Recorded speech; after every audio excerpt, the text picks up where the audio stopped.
Under the Ministry of Skill Development and Entrepreneurship, the Media and Entertainment Skills Council aims to create a robust and vibrant ecosystem for quality vocational education and skill development through its training centers and partners across the country. More than the people who are getting trained in the system right now, the demand for them is much more higher. And that is the reason the placement opportunities for a training institution is always above 50% in the media sector.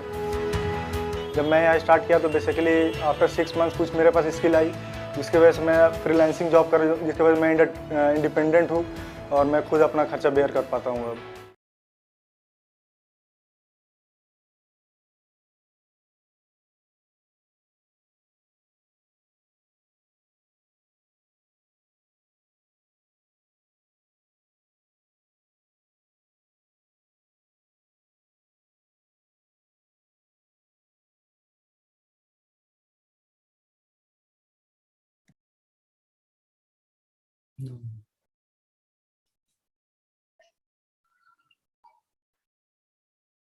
Hi, good morning, Professor Kanchan Malik. How are you?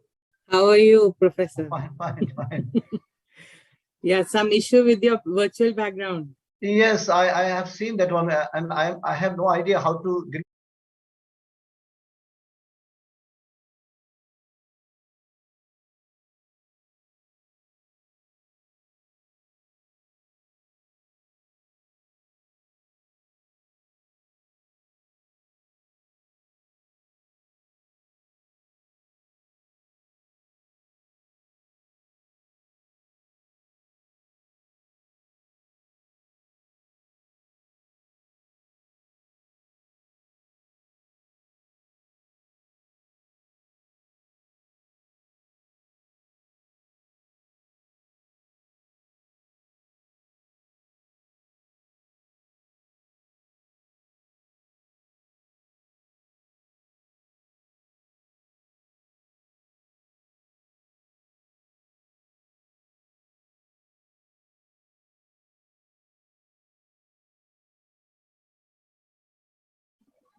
Yeah, I'm doing it from the department pension because I have this other meeting I have to rush to towards the end. Oh, all right, sir. Okay. So I have like 3 students meetings for 2 MA thesis and 1 PhD today. So I'll be coming to the department in the afternoon. Long day. Pension, is my audio all right? Very good, sir. Because department sometimes is a bit shaky. No. It's Wi-Fi particularly, no? Namaskar, Ansari ji. Hi, Ansari bhai, how are you? Fine, sir. Waiting for your presence in our new campus. Yes, sir. Jana hai. It's all active and running. Yes, sir. Oh, great. Yeah, But it's not inaugurated, but in February it will be inaugurated. So definitely that time. Okay. No, we should come and visit. Yeah. Sir. Yes. Now it's better, right? Yes. You're loud and clear and visible. I don't know why this one has happened. Okay. So we are still waiting for Sudhamshu. I've seen him perhaps.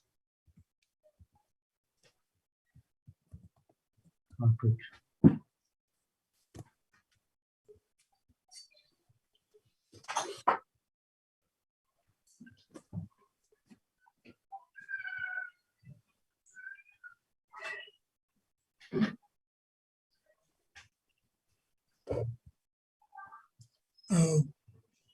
So Ansari, as I mentioned to you, I will have to leave just 10 minutes before 11:30. Should be okay, I suppose. I mean, if you go by the plan, I think I should be done with my responsibility by that time. Sure, sir. If you don't mind, yeah.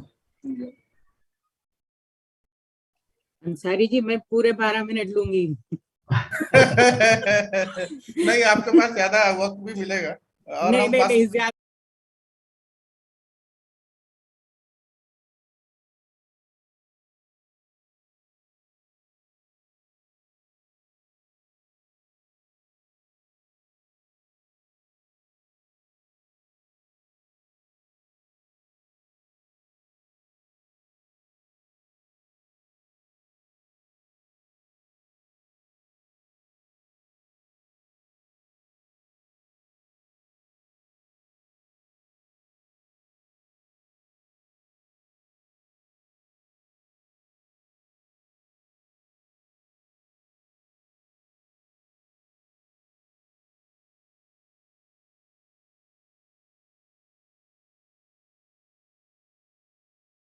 else planned yesterday. So she asked me for some community radio person.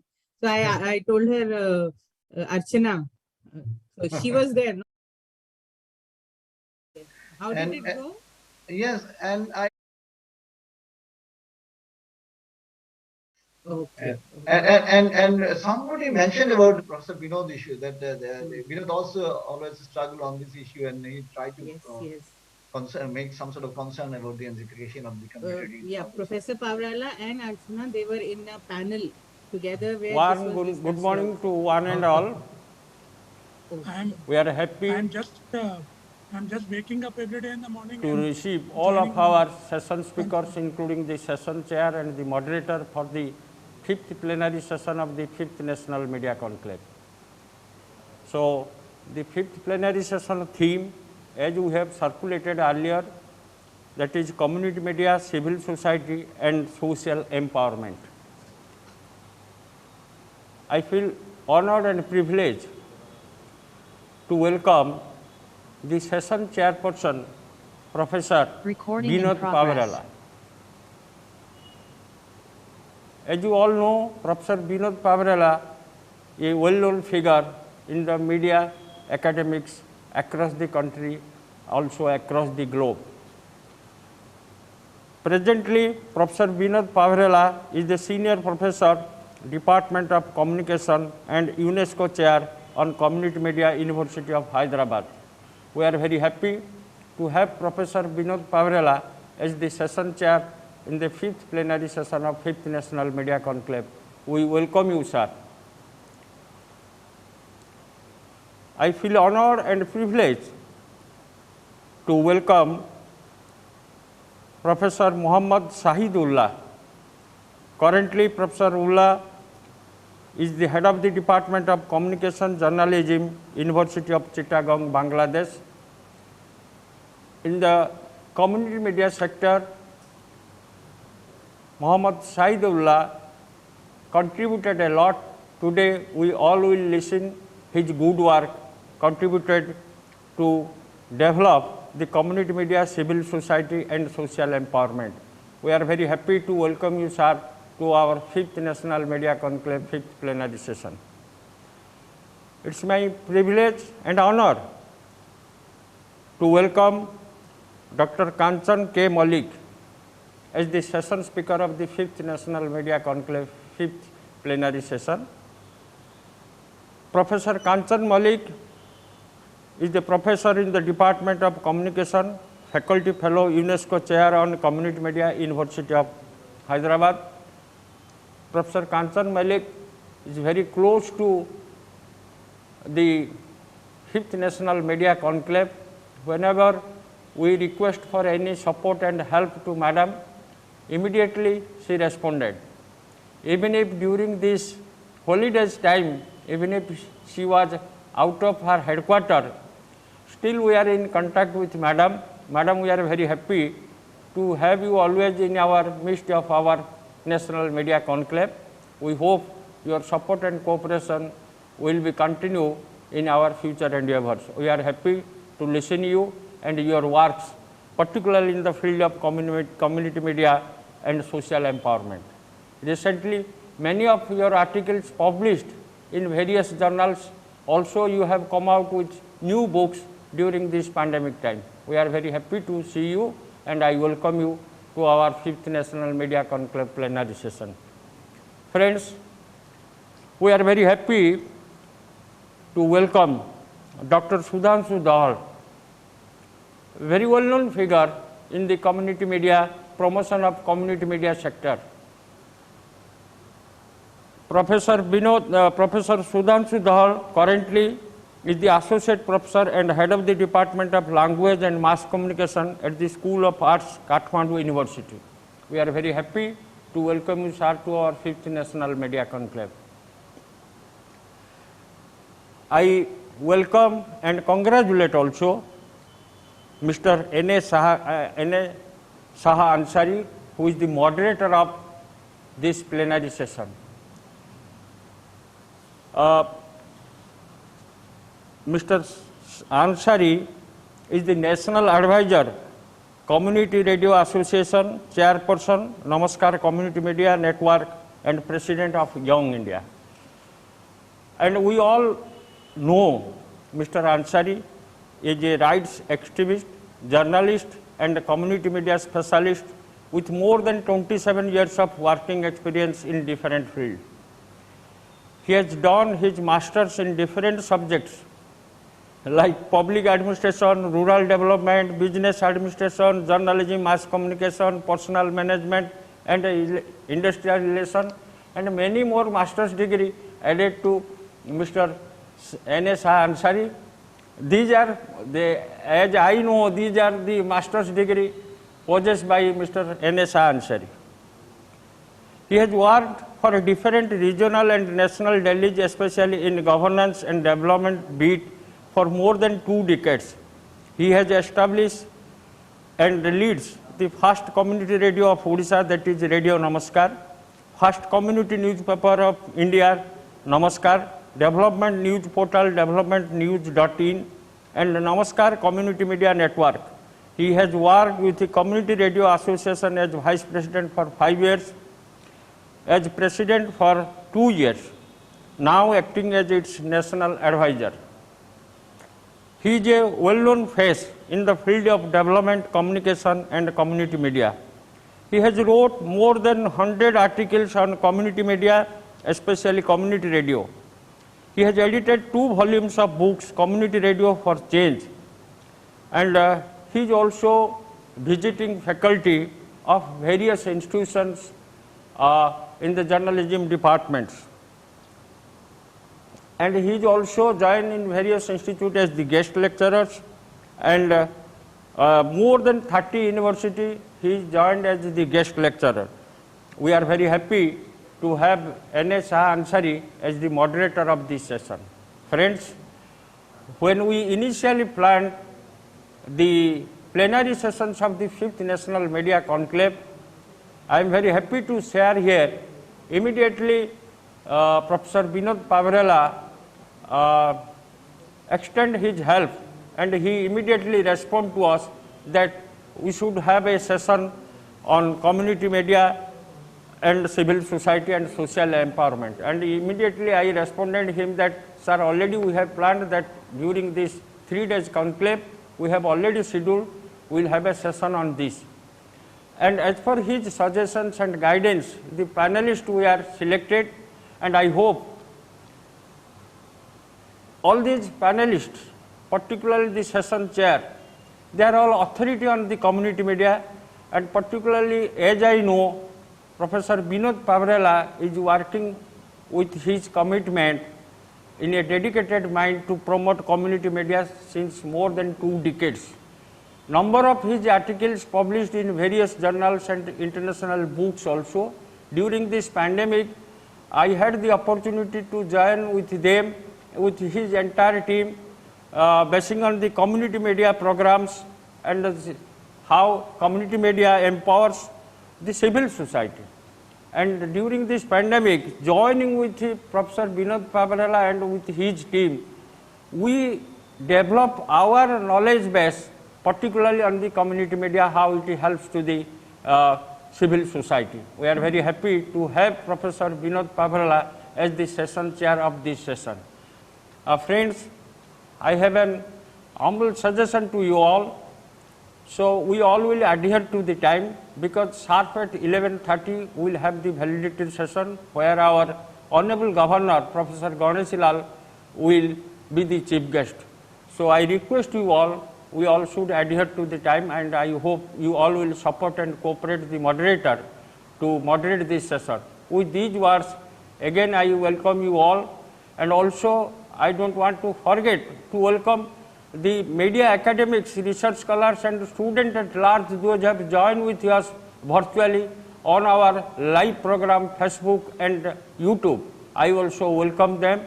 Since last 2 days, most of the research scholars and the students and media academics, they joined live. Since this is during the pandemic, this is the virtual program, they have all joined with us, and they all made the last 2 days conclave very successful, and we hope they will be with us till the end of this program till the end of the valedictory session.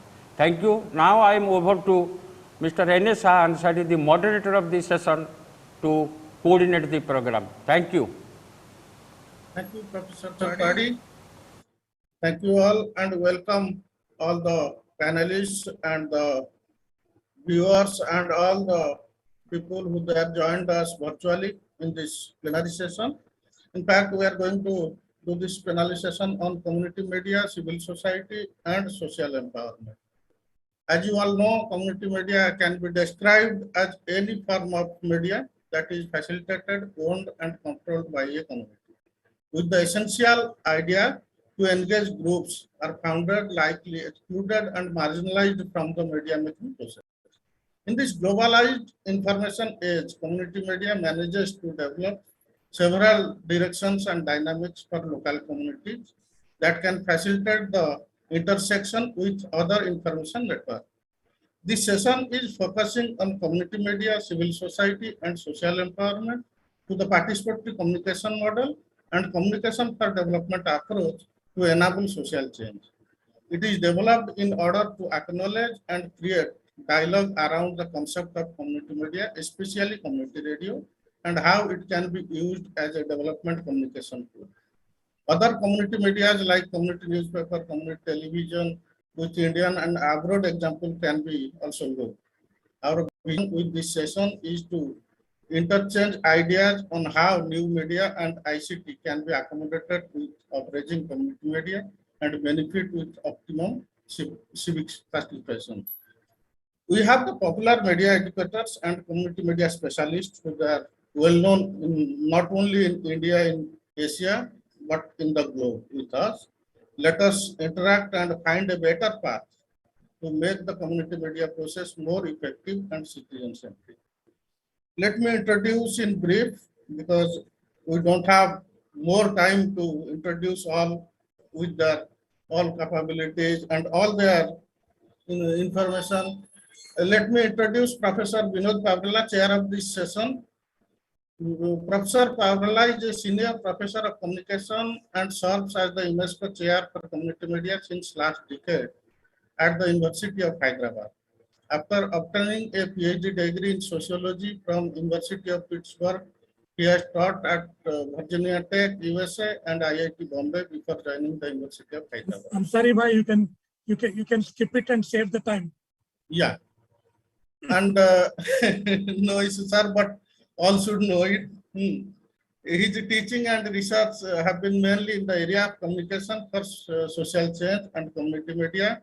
He has been actively involved in the research, policy advocacy, and capacity building in the field of community media, not only in India and elsewhere in South Asia, but also in East and West Africa and parts of Europe. He is author of Other Voices, The Struggle of Community Media in India, a popular book on community media, co-authored by Professor Kanchan K. Malik, our another panelist. And his most recent book is Community Radio in South Asia, Reclaiming the Airwaves. It's co-edited with Professor Malik also. Now, I am introducing Professor Muhammad Shahidullah, a known face in the field of media education and community media. Professor Shahidullah is a professor at Department of Communication and Journalism, University of Chittagong, Bangladesh. He holds a PhD from the University of Queensland in Communication and Arts. He has a high status achievements track with multiple award winners on the international stage of research and intellectual contribution. He is the author of 2 books with international reputes, 50 plus book chapters, and research articles published in impact factors journals, including International Communication Gazette, Journals of Science Communication, Journalism Studies, South Asia Research, Asia Pacific Media Educators, and many more. He serves as a co and vice chair of law section of the International Association of Media and Communication Research for a decade. We have Dr. Sudhanshu Dahal. Dr. Dahal is associate professor and head of the Department of Language and Mass Communication at the School of Arts, Kathmandu University. He is visiting professor in the central part of journalism Central Department of Journalism and Mass Communication, Tribhuvan University in Nepal. He holds a PhD in Media Science, MA in Communication and Journalism, MA in Economics, and Dr. Dahal's teaching area includes new media and ICT. He has 25 years progressive work experience in managing social outreach and community engagement projects using strategic communication for planning, execution, and evaluation in corporate, government, and international development sectors in South Asia. We have Professor Kanchan K. Malik, a well-known face in community media, not only in India but in abroad also. Dr. Malik is a professor in the Department of Communication at the University of Hyderabad. She is also a faculty fellow with the UNESCO Chair on Community Media since last decade. And she is editor of a newsletter, CR News, which is most popular among the community radio fraternity. She has taught post-graduation journalism and mass communication courses for over 20 years. She obtained her master in communication from University of Hyderabad in 2006. With a dual master's in economics and in mass communication, she worked as a journalist with the Economic Times, New Delhi, for 2 years before choosing a career in academics. She is co-author of the most cited book, Other Voices, The Struggle for Community Radio in India. Her recent book, Community Radio in South Asia, Reclaiming the Airwaves, is co-edited with Professor Vinod Pagrela, is so popular. So now I welcome our chair of the session, Professor Vinod Pagrela, to put his words and encourage. Professor Pagrela, over to you. Thank you, Ansariji, for those introductions, and I also thank Professor Upendra Padi for putting together this panel, inviting me to chair this. Congratulations to him and the team for putting together a 5th edition of this conclave. He's been doing it for 4 years, quite meticulously, and in spite of pandemic restrictions, doing it online. I really appreciate it. But you know, I'm feeling quite pleased, and I think it's a privilege to be chairing this panel with some distinguished scholars from the South Asian region. You know, Sudhamshu Dahal, Mohammad Shahidullah, my colleague Kanchan Malik, and Mr. Ansari, who is one of the leading civil society activists in the field of community media in South Asia. So let me, without much delay, just put out 2-3 points by way of sort of giving a context to this discussion, and then I'm eager to listen to the 3 speakers. A robust civil society is an essential prerequisite for community media, right? I mean, there's no 2 ways about it. It is important for democratic societies if they have to go beyond merely procedural democracy towards a more deliberative democracy. There should be a vigorous, dynamic civil society. Yeah, and lately in our region in South Asia, there have been quite a few challenges to this civil society. You know, in Nepal, in Bangladesh, in India, but also in Sri Lanka, which is not represented today. But in all of these countries, there have been, at least for the last 10 years or so, a variety of threats and challenges posed to civil society.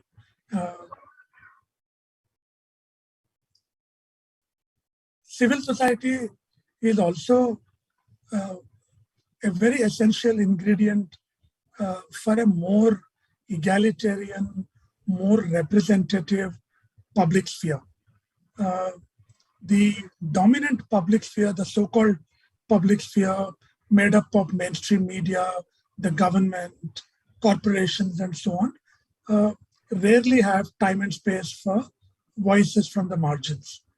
The kind of public sphere we would need in order to sustain a robust civil society is something that's more egalitarian, more representative, with a voice for the marginalized sections of society. The community radio movement in our region in South Asia has always been very intricately connected with civil society historically. If you look at the history of community radio movement in the region, you could go back to close to 30 years, 25 years at least, right? And right from the beginning, academics, activists, social change practitioners, development activists have been very closely allied to this movement. So in South Asia, from the beginning, community radio has been a product of the civil society movement and has been contributing to furthering the existence and sustenance of a robust civil society in the region. If you look at the policies for community radio in this region, many of them foreground civil society organizations as the legal entities that could hold a license for community radio. That's true in India and Bangladesh. Nepal, it is a bit more fuzzy and open. I'm sure Professor Dahal can throw light on that situation. But even there, a lot of civil society organizations do hold licenses for community radio. I think the important issue for us on the table today is, what is the state of community radio in South Asia? How is it engaging with civil society movements? Is it engaging adequately, or can it do better? For example, in the area of people's rights for development and the way in which it meshes with communication rights.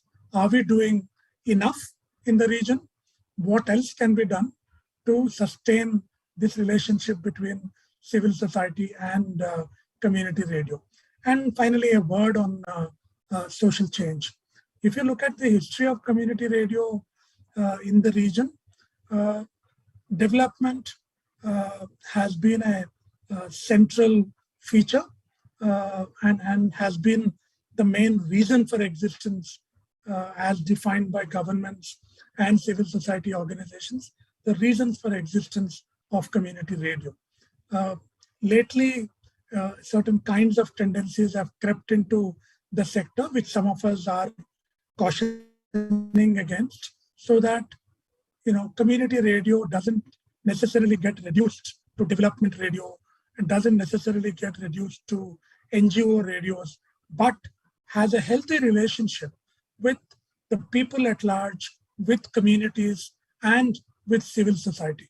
And I'm very sure that all three scholars on the panel today will throw some light on these questions. So with those remarks, I'll hand it back to the moderator, and I await remarks by the other scholars. Thank you.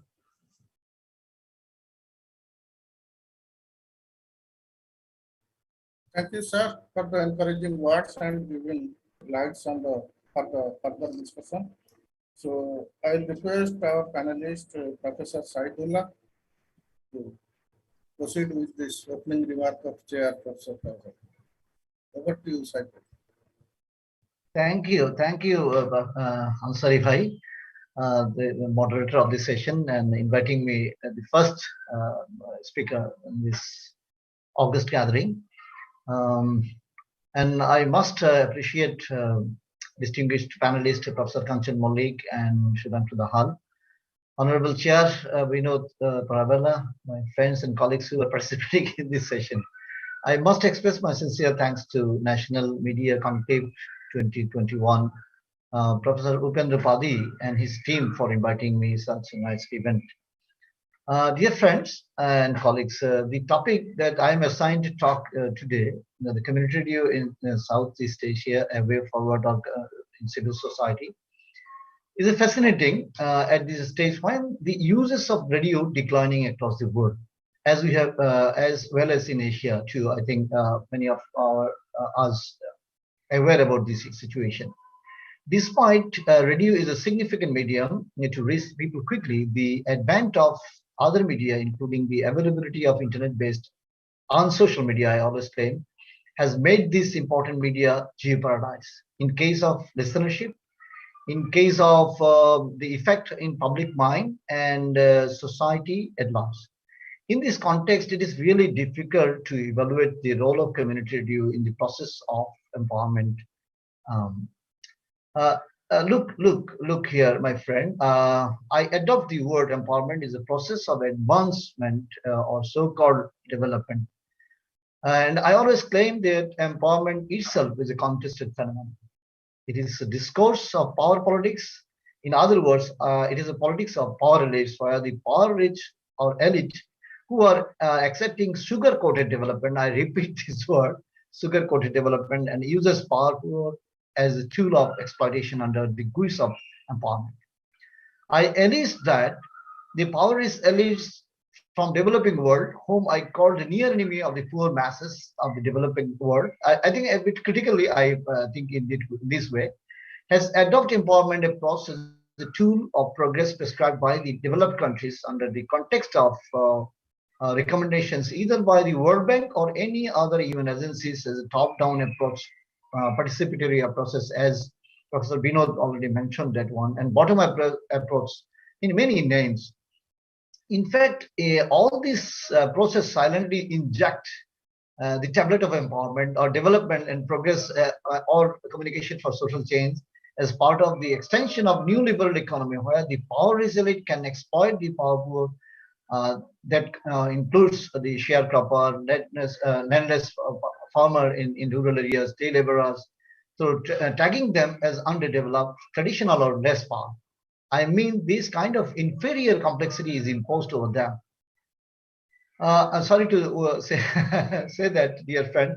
Under this scenario, I quote from community radio icon in South Asia, Ashishan, who claimed that the community radio concept 90% is community and 10% is radio. If we pan our lenses to community radio operation across the South Asia countries, for instance, I think more than 330 community radio exist in India, and only 20 or less than 20 in Bangladesh, and many in Nepal. I think Sudhanshu will provide this kind of information later on.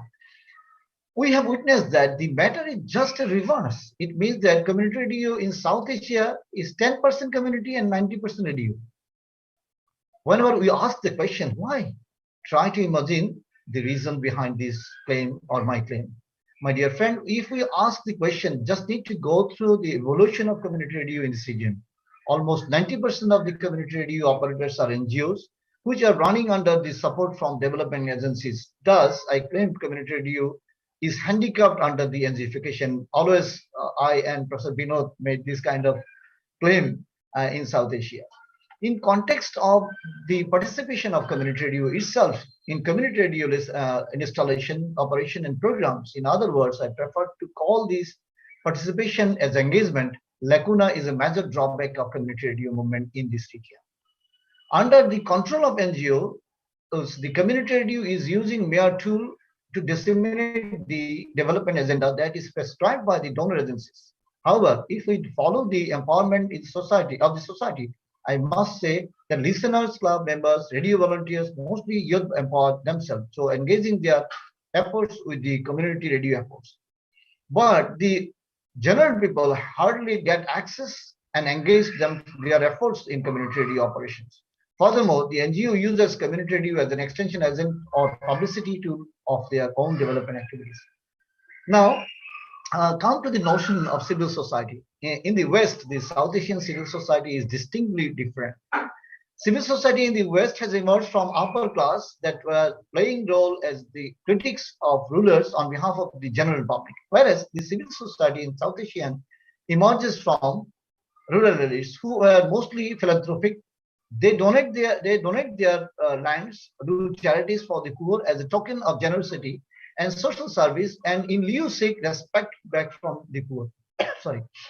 However, the concept of civil society has been got a new dimension in South Asia. If I'm not wrong, most of the NGO people under the assistance from overseas donor agencies, as I claim, constitute the civil society group across rural areas that are mostly based in cities. That means the civil society people who are based in the cities, but they have some sort of domination in the rural areas. These groups are the lobbyists to extend the development agenda from the West and have little connection and understanding of the mindset of the vast majority of the people living in the remote areas of this region. Therefore, I urge the community radio initiators to make some sort of survey to know the needs of the community, real needs of the community people. Despite this constraint and misunderstanding over the contribution of community radio in South Asian region, I do believe, still I believe, if the community radio initiator enhance the public engagement and the participation, even in ownership to some extent, can become the tool of community empowerment, as we have witnessed in different countries like Australia, Thailand, and Indonesia, and even the Philippines and many more countries in Africa like Ghana, Nigeria, and other countries. The time of disaster, for instance, cyclone in India, Bangladesh, an earthquake in Nepal, and in COVID-19 pandemic, the constant broadcast of community radio made thousands of people aware about the consequence of this catastrophe across the rural areas, where the other conventional media was not available. That is the one point, that when the other conventional media is not available, then community radio can fill the gap of information during that pandemic situation. Hope is, but all these kind of critical aspects, but hope is still remaining to bring the grassroots or community people in the forefront in managing to community radio. For instance, in India, to install community radio, applicant overcome many hurdles, even need to go to the capital Delhi for license. Similarly, in Bangladesh, clearance or permission from the government, at least 3 agencies, namely Ministry of Information and Broadcasting, Bangladesh Telecommunication Regulatory Authority, and the special branch of the Bangladesh Police is necessary with $1 million taka, that means 10 to 12,000 US dollar approximately, deposit to get a license. It is really difficult to manage such a big amount of money by community radio who lives in rural Bangladesh, and I think in many parts of India. If the government of these 2 countries or 3 countries, as I mentioned here, made easy in issuance of the license process, I do believe good number of community people will come forward to install true community radio in their region. In such, the engagement of large number of population can be ensured. Finally, I must anticipate the way of hope that the use of community radio lying among the young generation who have got some trainings for being professional broadcasters and NGOs for disseminating their development activities in building awareness and confidence on various tools of empowerment, like the importance of literacy, rights of women, responsibility of male counterpart, health and hygiene, good and accountable governance, social safety, and finally harmony.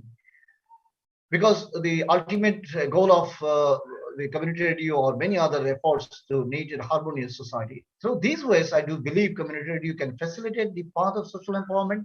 And for such, we need to focus our lens on the capacity building of for the sustainability of the community radio survival across the region. The initiator and civil society need to shoulder this responsibility for the existence and survival of the community radios in South Asia that are now in operation.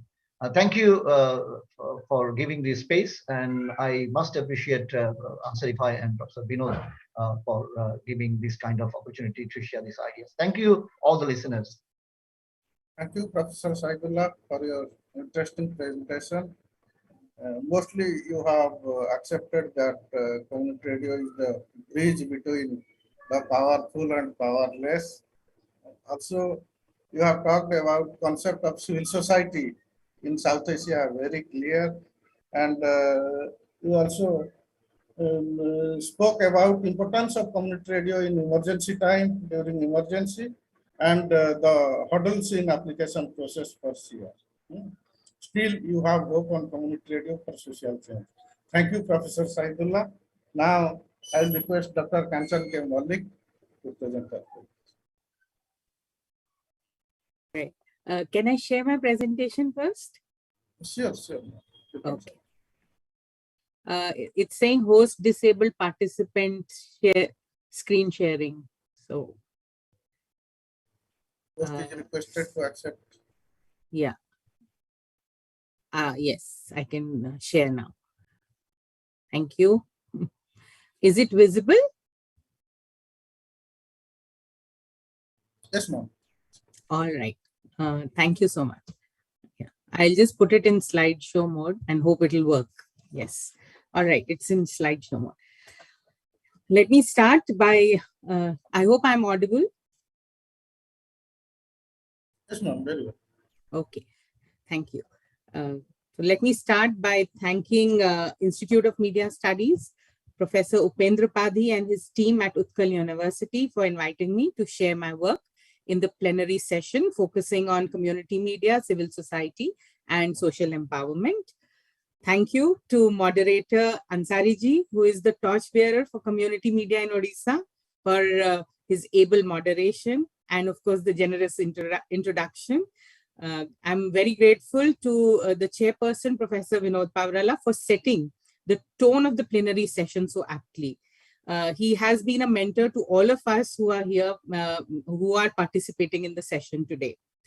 My esteemed colleagues and fellow academics from Bangladesh and Nepal, Professor Shahidullah and Professor Sudhamshu Dahel, always admired your valuable research and insights on community radio in South Asian region.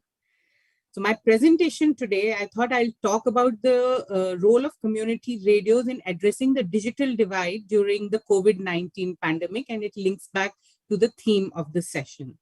What I'm doing is analyzing, I hope the slide has moved. Yes. All right. I'm analyzing the role of community radio as an effective tool for grassroots communication and decentralized information access during the COVID-19 pandemic. And I'm doing it through the lens of UNESCO's Information for All, that is the IFAP program. IFAP seeks to provide a platform for all stakeholders in knowledge societies to participate in discussions related to access to information and knowledge. So my observation is that the democratic and participatory processes of community radio, they play an important role in accomplishing the true spirit of the 6 priority areas of the IFAP program. That is information for development, information literacy, information preservation, information accessibility, multilingualism, and information ethics. So community radios do more than this, but this information related association became pronounced during the COVID-19 pandemic specifically, as community radios in South Asia employed creative ways to access and disseminate information during these difficult times. I'm deriving from the conversations conducted online by the UNESCO Chair on Community Media. They're called the Global Dialogues 2020. And I contend that the community radio stations across South Asia contributed to community awareness, community preparedness, and community participation during the Corona times. They emerged as a credible and vital link between the government and the people at the grassroots. They proved that community radio is not just about making radio, it is about serving communities and reaching the unreached through innovative means. Therefore, the argument of the presentation is that the mixed media models combining the internet with terrestrial broadcasting used by community radio stations need to be adopted to make information and knowledge accessible to people on both sides of the digital divide. Let me briefly first discuss the IFAP priority areas vis-a-vis community radios. And I'm looking at first the information for development. I'm quoting Mr. Bazlur Rahman, who is a community radio advocate from Bangladesh, who said that in the times of crisis, information saves lives and livelihoods. Being among the world's most densely populated countries, the challenging task of behavioral change efforts by community radios in Bangladesh was directed at mobilizing social distancing. The 165 hours of programming per day regarding the coronavirus prevention by 16 locally run and mostly volunteer operated community radio stations in Bangladesh captured international attention. In India also, community radio producers generated innovative programming, sometimes while working from home, disseminating information on nutrition, immunity, uses of traditional food practices, and more in local dialects through songs, skits, folk tales, and even through live phone-ins. Moving on to information accessibility, out of 77 districts in Nepal, almost in about 25 districts, there are no other media outlets except community radio. This is according to Subhash Kativada, president of the Association of Community Radio Broadcasters, that is ACORAB of Nepal. Therefore, he stated that in the time of crisis, a pandemic like COVID-19, it was basically the community radios that people were relying on, especially in these 25 districts, to receive the right and relevant information. Multilingualism. The essence of community radio lies in its localness, and an indispensable corollary is that all broadcasts, including the programs on COVID-19, are in the local language, or rather the local dialect, and sometimes even in the thick rural accent. The content produced speaks directly to people in their own idiom and context. Ansari ji, who was part of the Global Dialogues, explained that the community radios disseminated the COVID-19 vocabulary, words like quarantine, which people were interpreting as warrant, pandemic, lockdown, physical distancing, asymptomatic, hand hygiene, N95, and of course, vaccine, in a manner that it could be understood locally. Moving on to information literacy, community radio stations played a crucial role in continuous fight with disinformation. While with social media being taken over by misinformation during the pandemic, it was being misused for spreading what is now being described as infodemic, or harmful, biased, manipulated, and outright false information. In Nepal, Bangladesh, and India, community radio stations responded to this hunger for accurate information. They tackled fake posts, and they responsibly broadcast verified information and locally produced content obtained from sources such as the World Health Organization and the national governments. Community radio stations have also been building the capacities of their reporters by developing guidelines regarding the safety of journalists during the pandemic and the ethical aspects of covering stories during the pandemic times. I'll move on to information preservation and mention here the work of World Association of Community Radio Broadcasters, or EMAC. This is the Asia Pacific region EMAC. In collaboration with its member stations, they embarked on what is called the Community Radio Campaign Against COVID-19. Through this campaign, scripts for short public announcements about safeguarding against the pandemic were created and shared through networks, especially the vulnerable communities such as women in special conditions, poor farmers, or people suffering from mental stress. Now, this series is available online for community radio stations. It contains professionally researched and validated information, curated in partnership with national and regional offices of WHO, as well as other credible organizations. Let us now look at community radios bridging the digital divide, which is the information ethics perspective. So as a community radio scholar with an inclination towards participatory communication, my concern has always been with those at the periphery of the so-called information society. Scholars have moved beyond the prevailing notions of the dichotomous digital divide that separates internet haves and have-nots. They have articulated that digital divide is not binary and represents multifaceted problems of inequalities and disparities based on class, race, gender, age, culture, literacy, and geopolitical location, and more.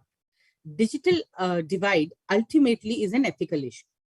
I am quoting Capuro to say that the issues concerning information ethics and digital divide during the pandemic should not be considered just a problem of technical access to the internet, but an issue of how people can better manage their lives using new interactive digital media, avoiding the dangers of exploitation, homogenization, colonization, and discrimination. For this to happen, the digital must be backed by analog technology of community radio to enhance the last mile outreach in communities that do not have access to reliable mobile network and internet. So as nations went under lockdowns, forced to close their borders and imposed quarantines, community radio stations were on air supporting their listeners.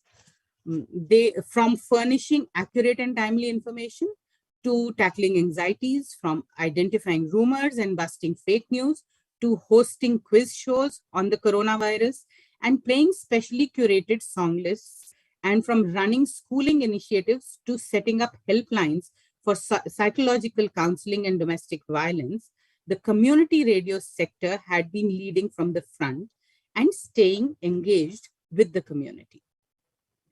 I will end by recommending that given the Community Radio Connect exhibited by community radio stations in the wake of the pandemic in South Asia and their relevance in addressing the digital divide, efforts must be made to integrate them in all formal national level mechanisms for access to information and knowledge, even in the age of digitalization and digital media.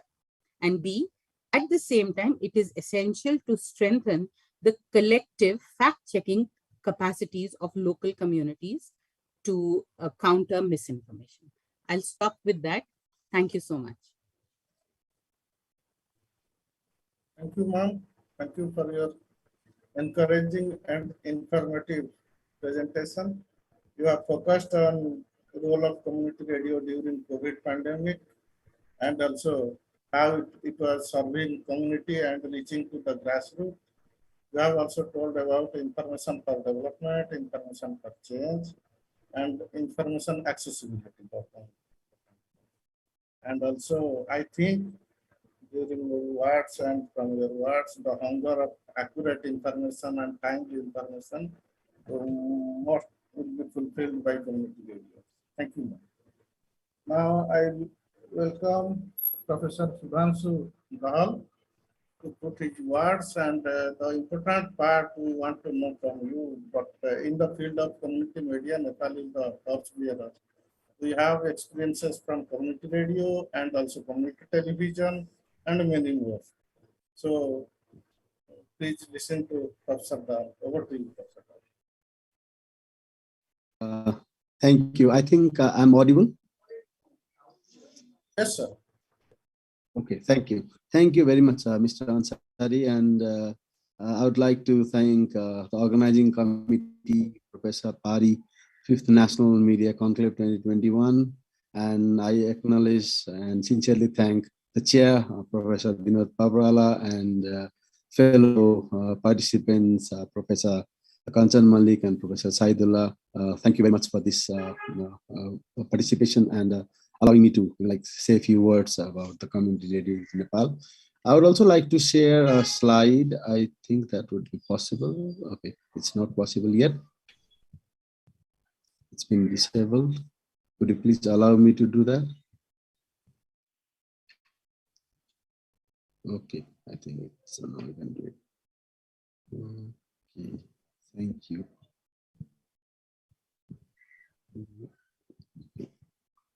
Just a minute.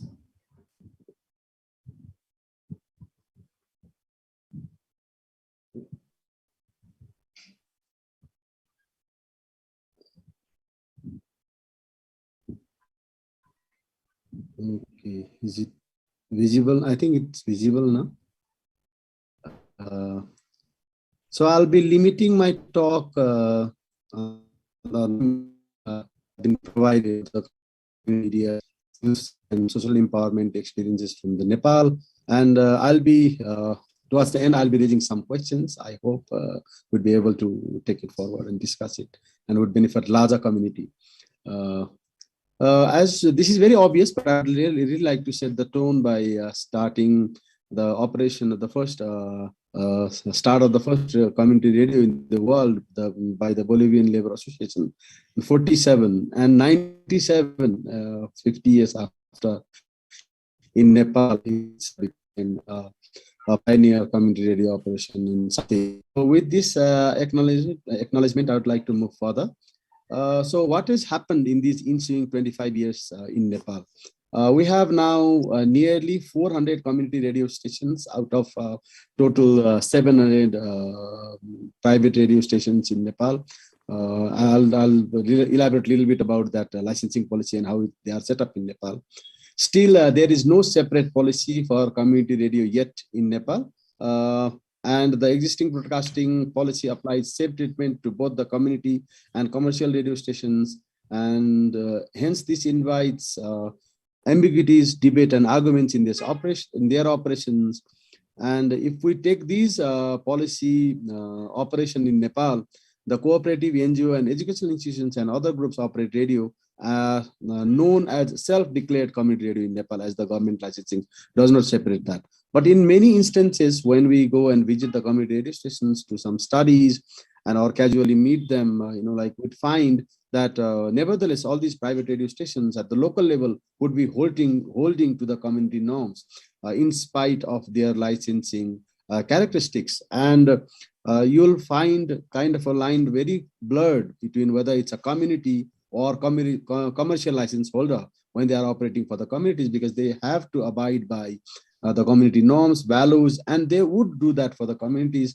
And I remember reporting the same back in 2004 when the community radio slowly started to pick up, because at that time the licensing was not easy to get in Nepal. These days it's been much easier, and even the new policy set up, amended, in our national broadcast policy has allowed, as Nepal moved into this federal governance structure. So the community radios with up to 100 watt of licenses would be, the license would be granted by the local authorities. We call palikas, like the village panchayats in the case of India and elsewhere, the local bodies. And then up to from 100 to 1,000 would be even by the state level, and maybe beyond that by the national level. So the licensing, the licensing, the giving of the license has been operated like that from past, 1 year when we are implementing this federal policy in Nepal. But that has had that has not hinted any significant changes in the license that the communities were opted to apply for getting the licenses. Despite of this policy dilemma, kind of not very clear thing on the policy aspect, there are ample examples on how community radios in Nepal are raising local concerns, issues, agendas that have come the same claim by the operators as well. In these two pictures, I would like to draw your attention to the picture on the right, which is a community radio stations in one of the remotest far western place in Nepal. It's been remote from many indicators, social economic development, even in some aspects of political indicators. So if you carefully look at this, the studio, how they have used the local, kind of egg crates, making this acoustic and just using whatever is available locally to furnish their own studio to serve the purpose. So these type of indigenous, practices, even at the infrastructure level, would definitely reflect on their programmings. But larger issue would come in, I would like to put as questions later on. And the priority focus areas, target audience, language spoken, broadcasting time of community radios are dissimilar in Nepal. And this very well reflects the diversity of Nepal in demography, geography, culture, religion, norms, values, belief system, and many more. So as Nepal is very rich, more than 125 official languages recognized, by Nepali state. The culture, behavior, art, music, and traditions also, they have a variety of these things. So which would be reflected, which are being reflected by these community radio stations in their programming. Based on this diversity, radios are trying to create a platform to preserve, develop, and promote local art, culture, language, tradition, and indigenous characteristics depending on their on their selection or on their sections of the radio programming. But what this has also brought to the fore is that this diversity of program in various languages have made it possible to share information to a wide range of people throughout the country, which has helped in social transformation. There have been significant stories about how this radio has transformed communities which was otherwise literally voiceless, and also bringing their agendas to the center or out from the periphery towards the center, where the discussions could take place and the decisions could be taken sometimes in a very big way, or even trying to adjust that within that regional perspective. So the challenging discriminating social and cultural practices through radio programming helps bring change from the grassroots level. We have been witnessing that, and the very recent practices, especially as mentioned by Professor Kanchan Malik about how Nepali radio operated during the COVID time, making people aware and also countering the misinformation is commendable. The community voices thus disseminated would not allow the social malpractices to get hidden or sidelined. There have been many cases, many issues. I would not like to take much time explaining those. Rather, they featured at the national interest and leave the authority with no other option but to take action. Been commendable there. Now, with that, I would like to bring in what Professor Saidullah has rightly raised a question about, how much percentage of the radio and how much percentage of the community. In Nepal, we have also started to, debate in these 25 years of operations and engagement. Are the engagement meaningful, or are these engagement only constituted around what has been practiced as the development agencies or development partners, development on the agenda, or in that in a common parlance, we can call it at the NGO's agenda, whether it really reflects the community agenda. This picture is a discussion happening in a remote part of Nepal, facilitated nevertheless by the radio programming, but organized by a NGO and their international development partners. Similarly, these 400 community radio stations in all these seven districts of Nepal are operated by rural communities, including women, Dalits, Adivasi, Janajatis, and other marginalized sections of Nepali society. These radios have been shifting the power paradigm from elites to the poor. Definitely it's doing that. But again, the question would come from the engagement. I'll just show you these representative, like a piece of document I gathered from UNICEF, which shows a very fantastic picture of a lady holding a very expensive recorder in her hand and talking and recording the issues with the other ladies at the local level. Both could be local, but nevertheless raising the issues. But it's been, kind of discussed around the agenda set by these different logos, And if you look at the participating radio stations, their logo are in small, and the organizers or the donors' logos are in big.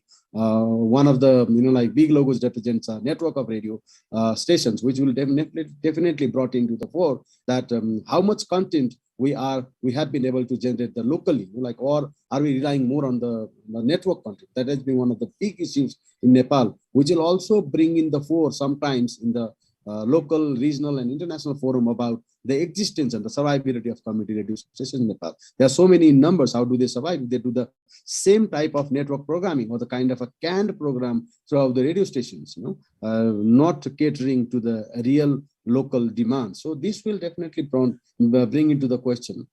And to move and to set a tone towards discussing this idea, I'll present one very obvious image of a radio station. This is Radio Dolpa in the remotest one of the remotest region of Nepal in the western side. And Dolpa has been recently accessible by road, but it's not all-weather road, and it's not a blacktop road. It's still kind of gravel road. Nevertheless, it's got an access, but this is the remote radio, and this is how it looks like, like trying to find a place in a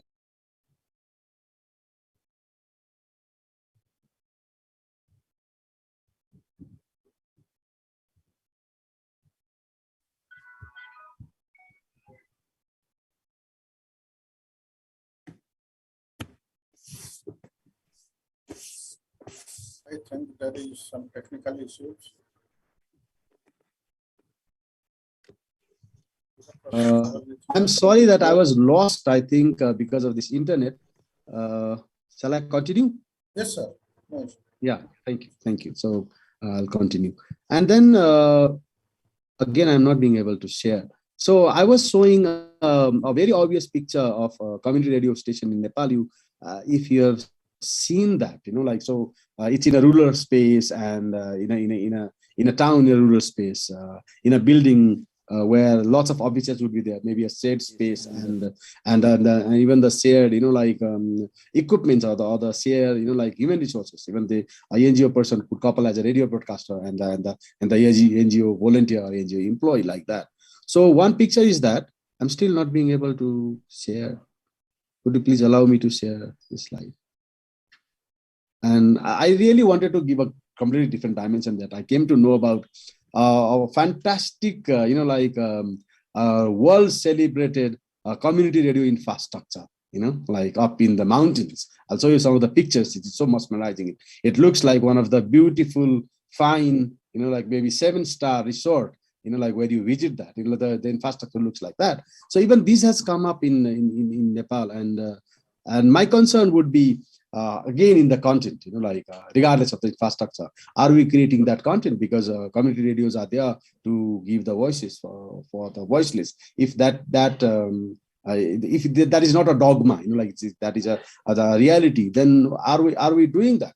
But nevertheless, it does not mean, I don't mean that the community radio should not have a very fine, like equipments or very good space and very picturesque, and then expensive equipments that the commercial radio stations in the developed part of the world could afford. They can also do that. But what purpose are we serving here? Because this, I still cannot do it, but somehow show you the pictures. But what has happened is that it's been like designed by a foreign architecture, invested by a foreign money, like in Nepal, lots of foreign support come, and it is together with a kind of a rural birthing center for the maternity, like aspect. It is within that premises, but nevertheless very pictures, very nice.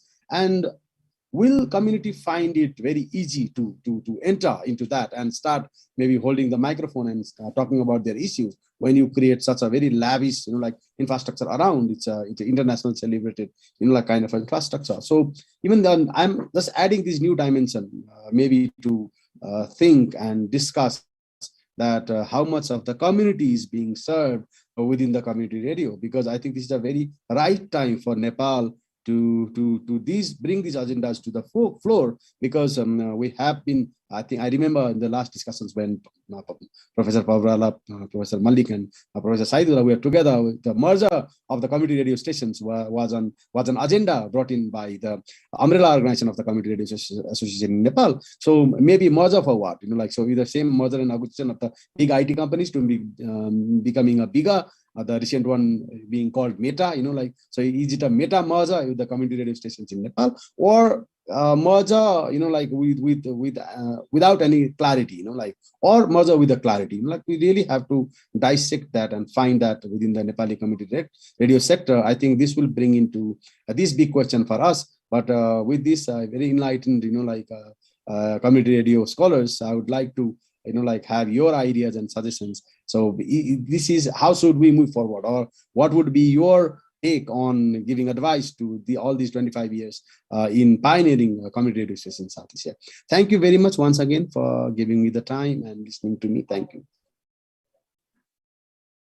Thank you, Professor Paul, for your important points on the community radio process of Nepal. And also you have talked how diversity in language, culture, and indigenous practices reflected in CR positively. And you have talked about the change came through community radio in community life. And also you have focused on networking of community radio and its importance. I think it's time for question answer. I request the host if there is any question for any panelist have received in other social media or other platforms, please put here so that our honorable panelists will answer the questions and then we'll proceed.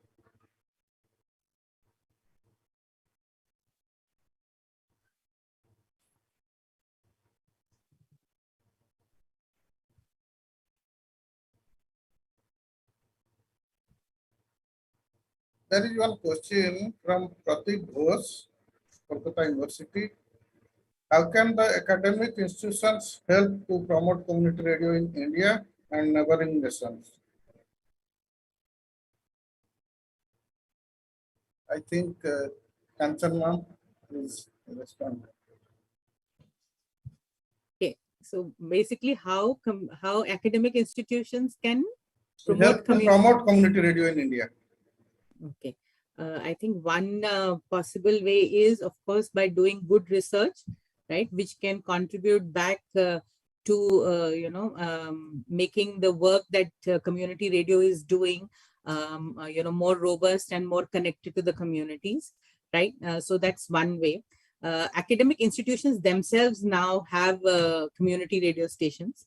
So if they can make their community radio stations as participatory as possible, possible models that can be followed by other community radio stations. So that is another way that it can do it. Right. A very important thing that academic institutions can do is contribute to policy reform related to community radio stations.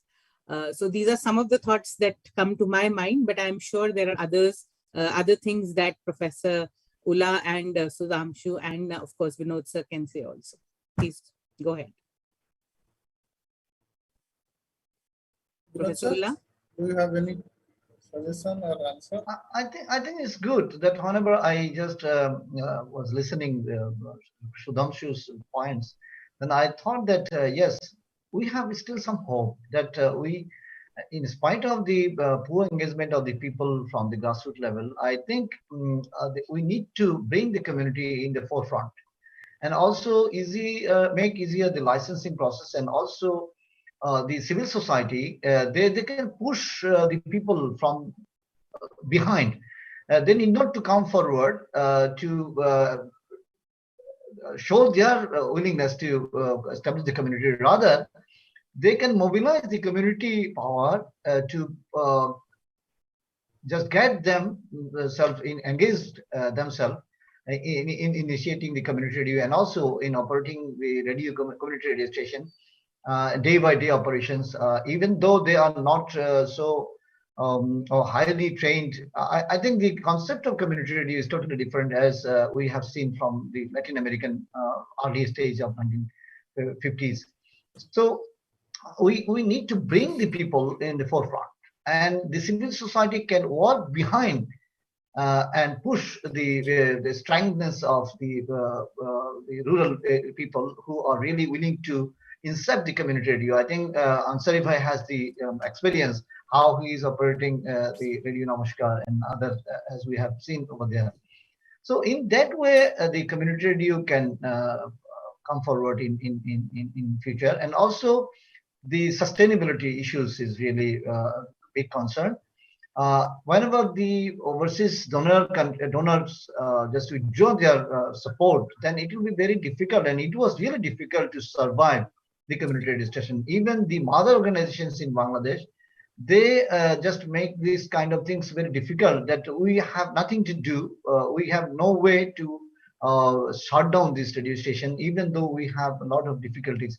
So they support the existing community radio station from other funds. But the funds from the general people need to come in the bank or in the copper of community radio stations. I think the engagement of local community can enhance the financial sustainability and also the sustainability of the community radio across this region. Thank you. Thank you. I think, what I think is, like I brought into this for about the content, like how it's reflected, the community voices. At the same time, I would also like to warn the larger community, like it's such a radio, like you cannot evade the mass media aspect from that.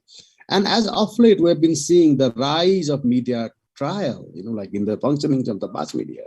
So I fear that same might come even with the community radio. So to try to go kind of extra jurisprudence and try to set a media trial, like when it is a media, the power is that.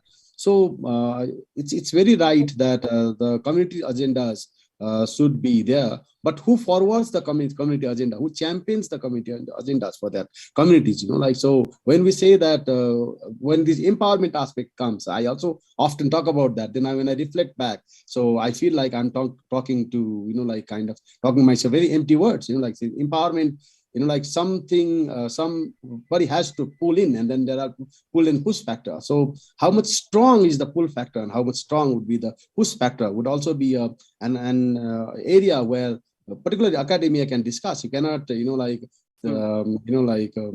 allow this from the community to discuss. First they have to start, and they have to sustain, and also ask them to, or ask them to be critical on their own venture, which would be unjust, I think. As people like us who sit at the margin, nevertheless try to enter whenever the chances come through, and maybe try to enter, flag if something is not happening as per the very characteristic of the community radio. I think these ideas should also come, because I'm a little bit concerned about slowly trying to see that thing, a media trial in very hard hitting questions, and trying to find the, all the solutions within that speaker or the microphone might also invite another way how the content would be generated at local level. I think I'll stop it here. Thank you. Yeah. I'll just add that, from taking from Sudhamshu Dahal, that capacity building is another area where academic institutions can come in. I think Professor Pavel. Thank you, ma'am. Yeah. Now, the next question, we can take only one question more. That question is how new media and ICT can accommodate it with appraising community media and benefit the mass. Could you repeat it? How new media and ICT can be accommodated with the appraising community media? We'll let Professor. Yeah. Sir? Yeah, Professor Pavarala. No, I thought Kanchan had some answers in her presentation. Maybe Kanchan is better suited to answer this question. ICTs and community radio. Kanchan, you are on mute, I think. Yeah. No, I thought since both Professor Pavrala and I, we talk about, the importance of analog technologies, even in the, in the digital era or the digital, when we are talking about digitalization of media all the time. So I thought he may probably be, better suited to talk about how, digital is not something that we should jump on to immediately, right? So what we usually say is, that, we should use the digital technologies to augment what is going on in the community radio sector, right? But we still need to get connected, as Ullaji and Sudhamshu were also saying, to the communities. And for remaining connected to the communities, the analog is probably the better way out. Right? It is more accessible. It is something where people can, come and participate. However, digital technologies can always help in different ways to creatively and innovatively reach out to the communities. Right? Wherever there is no internet, wherever there is no electricity, wherever people don't have access to smartphones. And as I was saying, digital divide is not just about having a smartphone and internet. There are various issues of accessibility there also. So as long as these issues are yet to be tackled, I think community radio is the way forward. But of course, a lot of information can be drawn from social media. Again, we always talk about community media adopting what we call a rhizomatic approach. When we say rhizomatic approach, we are trying to say, yes, you do your radio. And as was mentioned earlier, let that radio be 10% about radio making and 90% about community, right? But while you are doing that, you could also be make your presence felt in other medium, which includes social media and of course the internet. We are talking about streaming of radio programs. We are talking of apps that can be used for disseminating radio programs also. Right. I'll stop here. Sudhamshu has his hand up. Yeah. I just wanted to raise where would you find a community radio station in Nepal? Apart from, for off-air broadcasting, when you really have to reach in that area, and then where else you could find? You'll find all of them in Facebook. So and streaming live, like doing all their programming and also their identity. Normally, even if you want to, like get a picture or the feel of the area where the community radio station has, you'll go to the Facebook and find it. So largely they are using that platform, but again, a concern could come as like as the Facebook is also the place of lots of misinformation, like, and the radios are there. So how much of that content would be extracted from that, like sea of misinformation and good feedback into the radios, like, so chances are there. So as rightly mentioned by this question, like we should be very much aware about the uses of ICTs with the radios, like coupling them both analog and digital together and serving for the better community broadcasting or community programming. I think that would be the thrust of these community radio stations. Nevertheless, using these technologies, because you cannot say no to these technologies. They are so disruptive and they are so pervasive that it just comes there. It will be there. And radio also, as a radio, it will also want to reach out to its audiences. And as do that, and then those platforms would be very easy access. The only thing is that how much of those things that are there as bad, quote unquote bad in those platforms would creep into the radio programming would be a concern, and where the academia could be instrumental in really highlighting. Thank you. Thank you, sir, for your very impressive and interesting words that ICT can be accommodated in community radio, but we should be careful that the communities to whom we want to serve, whether they are using those tools of ICT, what we are telling. Thank you. Now I will request Professor Vinod Parvela, chair of this session, to put his closing remarks. Over to you, Professor. Yeah, thanks, Ansari bhai. Yeah, thanks to all the three speakers. As you could tell from their presentations, all three scholars in South Asia represented here are ardent supporters of community radio, but like all good critical scholars and thinkers have raised some difficult questions for us to explore, right? From the definitions of development and civil society to, what does NGO run community radios are about, what their implications are. And Kanchan has raised the issues of digital divide and how to include, how to, forge a community radio that is analog plus digital moving forward. And Sudhamshu has also foregrounded very important issues of a lack of clear recognition for community radio in the policy framework in Nepal, while acknowledging the important work that community radios have done to further social change and development in the country. Just very quickly, there are several issues that, I just want to place before you. One is, of course, the legal recognition issue, which is very vital in Nepal and Sri Lanka in our region. Content regulations that still govern community radio in many of our countries. Both Bangladesh and India talk about development as almost like a sole content guideline, right? News and politics are not permitted. So friends in Africa ask me, if they can't do news and politics, what do your community radio do? They are surprised when they hear this. Funding issues, both Sudhamshu and Saidullah have brought up funding issues. The state patronage and what it does in terms of dependencies for retaining an autonomous community radio space as a third space, independent of the state and independent of corporates, is again something that's worth talking about.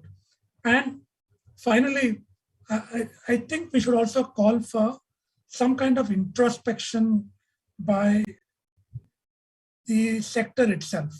The NGO, largely NGO run community radio sector in the region needs to reflect on where it has arrived in the last 20 years and how it wants to move forward, right? And also necessary for donor agencies, international NGOs, multilateral agencies to engage in an amount of introspection about what does it mean to engage community radios for social change. How do you do it in a way that doesn't impose external agendas on communities? How can communities retain a degree of agency, right, to drive social change priorities from the bottom up and not have it imposed by these large organizations, right? Only then can we fulfill community radio's mandate for strengthening of civil society and realizing its potential for creating an alternative public sphere with marginalized voices represented in there.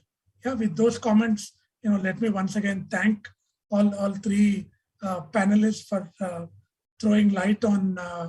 And one last thing, about the digital. In terms of policy framework, especially for Sahidullah as well, I have been advocating both in Bangladesh and India to try and force the government to utilize the Universal Service Obligation Fund, USOF, which is a fund accumulated by imposing a levy on commercial telecom operators. And this fund is supposed to be utilized for what Kanchan has talked about as reaching the unreached. And in India, that fund is now close to 60,000 crores. I don't know what is the counterpart fund is in Bangladesh, but even if you allocate a small proportion of that to create self-sustainability of community radio stations in the region, the stations would be in a much better shape. Yeah, this is one added thing in terms of a policy recommendation from this panel. So with those comments, I'll hand it back to our moderator, Ansari Bhai. Thank you, sir. We are going to close this session because on 11:30 we are going to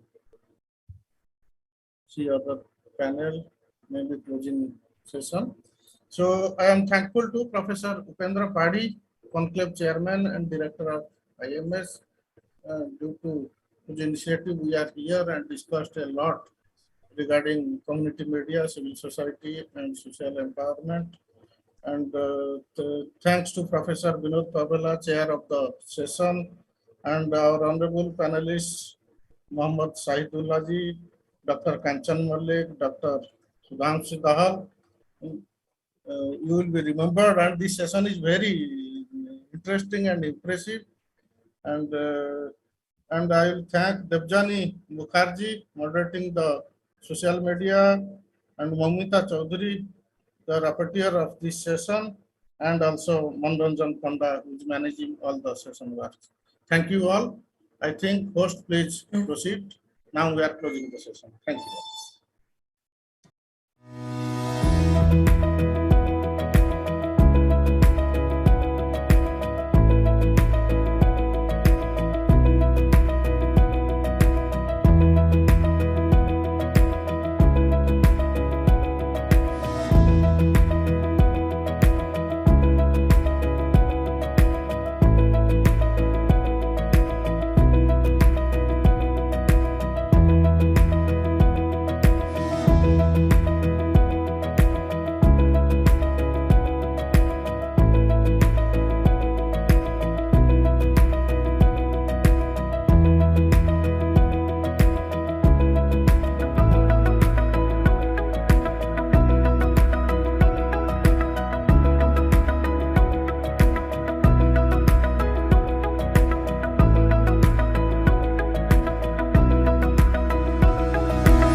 The Indian media and entertainment industry, which is synonymous with creativity and innovation, is poised for a steady growth across its different sectors. This growth in the industry has also raised the bar for excellence. Media and entertainment industry is growing at an exponential rate of 14% CAGR. The employability and the kind of opportunities for entrepreneurship and freelancers are tremendous in this industry. All that you require is a creative skill set. Under the Ministry of Skill Development and Entrepreneurship, the Media and Entertainment Skills Council aims to create a robust and vibrant ecosystem for quality vocational education and skill development through its training centers and partners across the country.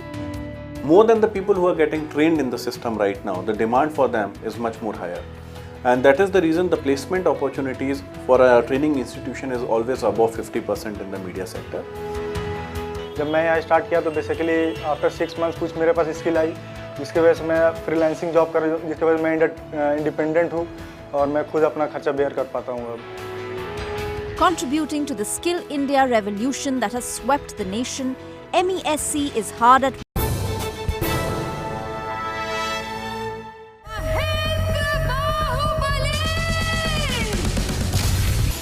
the Indian media and entertainment industry, which is synonymous with creativity and media and entertainment industry is of $2 trillion at present, 2010.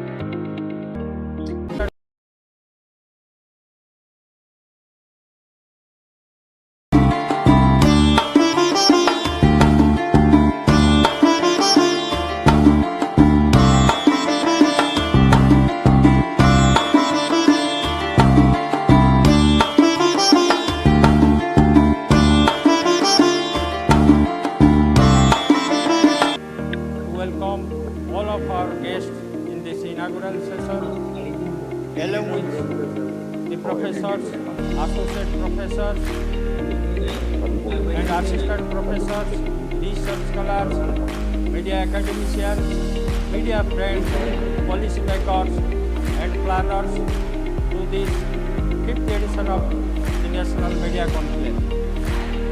MESC is the co-host of this program. National Media Conclave broad theme is Media and Digital Technology.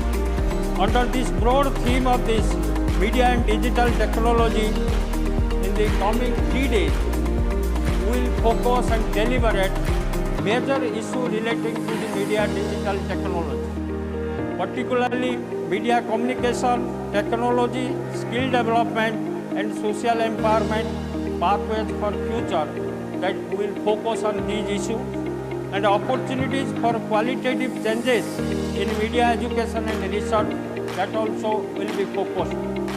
The government of India today, they thought of drawing inputs from our Gurukul system of education, from our tradition, as well as the 21st century competencies, the 21st century technological innovations, and blend together and frame a policy which will guide, which will help the students to develop holistically with skills, with knowledge, with technological skills, and also with the kind of values that we need to inculcate our students, in our young minds, because they are the future of the nation. That's a very good document which is quite aspirational, which has been framed by the government of India. सामाजिक परिवर्तन में संवाद की, communication की role, इसके ऊपर हम चर्चा कर रहे हैं। मैं मानता हूं उड़ीसा की ओर से राष्ट्रीय जीवन को डॉक्टर महताब सबसे बड़ा कंट्रीब्यूशन, और संयोग आज हम उनकी 20वां जयंती के अवसर पे इस कॉन्क्लेव को आयोजन कर रहे हैं। डॉक्टर महताब, जैसे मैंने कहा कि आजादी के आंदोलन में, आजादी के बाद भी देश कैसे आगे बढ़ेगा, सही मायने में उड़ीसा की एक परिवेश से निकल के राष्ट्रीय अंतर्राष्ट्रीय छाप छोड़ पाए, और आप सब उस कार्यक्रम पे आज आए हैं। मैं उड़ीसा की ओर से आप सभी का आभार प्रकट करता हूं, आप सभी को इस कार्यक्रम में स्वागत करता हूं। कम्युनिकेशन तो आदि अनंत काल से मानवता का अभिव्यक्ति का एक प्रारूप रहा है। पौराणिक महाभारत काल से हो या आज के दिनों में, आज दुनिया में कोई घटना कहीं भी होती है, तो शायद उसको दुनिया तक पहुंचाने के लिए चंद मिनट समय लगता है। अमेरिका में क्या हुआ या अफ्रीका के में क्या हुआ,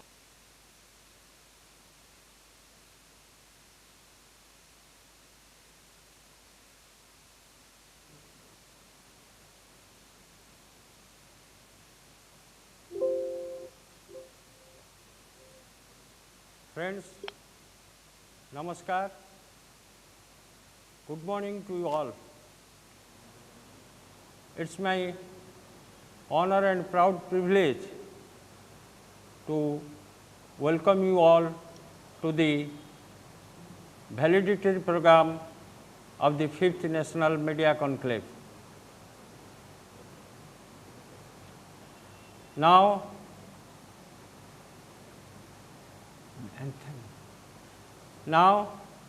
the national anthem will be here, so I request you all to stand up for the national anthem. गणमन अधिनायक जय हे भारत भाग्य विधाता, पंजाब सिंध गुजरात मराठा द्राविड़ उत्कल बंग, विंध्य हिमाचल यमुना गंगा उज्ज्वल जलधि तरंग, तव शुभ नामे जागे, तव शुभ आशीष मांगे, गाहे तव जय गाथा। जनगण मंगलदायक जय हे भारत भाग्य विधाता, जय हे जय हे जय हे जय जय जय जय हे।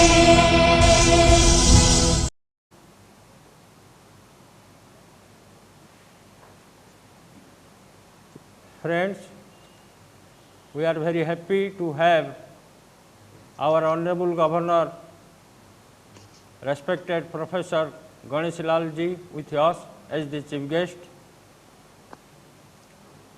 I welcome Sri P. Sainath, acclaimed journalist and founding editor of Pari, as the chief speaker of this valedictory program. I welcome Professor B.P. Sanjay, currently the Professor Manipal Institute of Communication and former Pro Vice Chancellor, Central University of Tamil Nadu, as the guest of honor. I welcome the President of this valedictory program, Professor Dr. Sudhir Gawane, former Vice Chancellor, YC, MOU and MGM University, Maharashtra. I welcome Professor Dr. Sunil Kant Behra, former Professor of Eminence, Tezpur Central University, Assam. I welcome Dr. Amrita Chakrabarti, Assistant Professor, Pandit Dindal Energy University, Gujarat, as the moderator of this session. I welcome Manoranjan Panda, the conclave convener and assistant professor, IMS Bhubaneswar, and friends and the media academics, research scholars and students and media friends, those who have joined with us in our live platform, Facebook and YouTube, to the valedictory program of the 5th National Media Conclave. Since last 2 days, we are with this 5th National Media Conclave with the theme Media and Digital Technology. In this 3 days program, we had 6 plenary sessions basing on the theme of the media and digital technology. And I also thank all the session speakers and the session chairpersons and the moderators, those who have conducted these 3 plenary sessions successfully. And now I am over to Dr. Amrita Chakrabarty.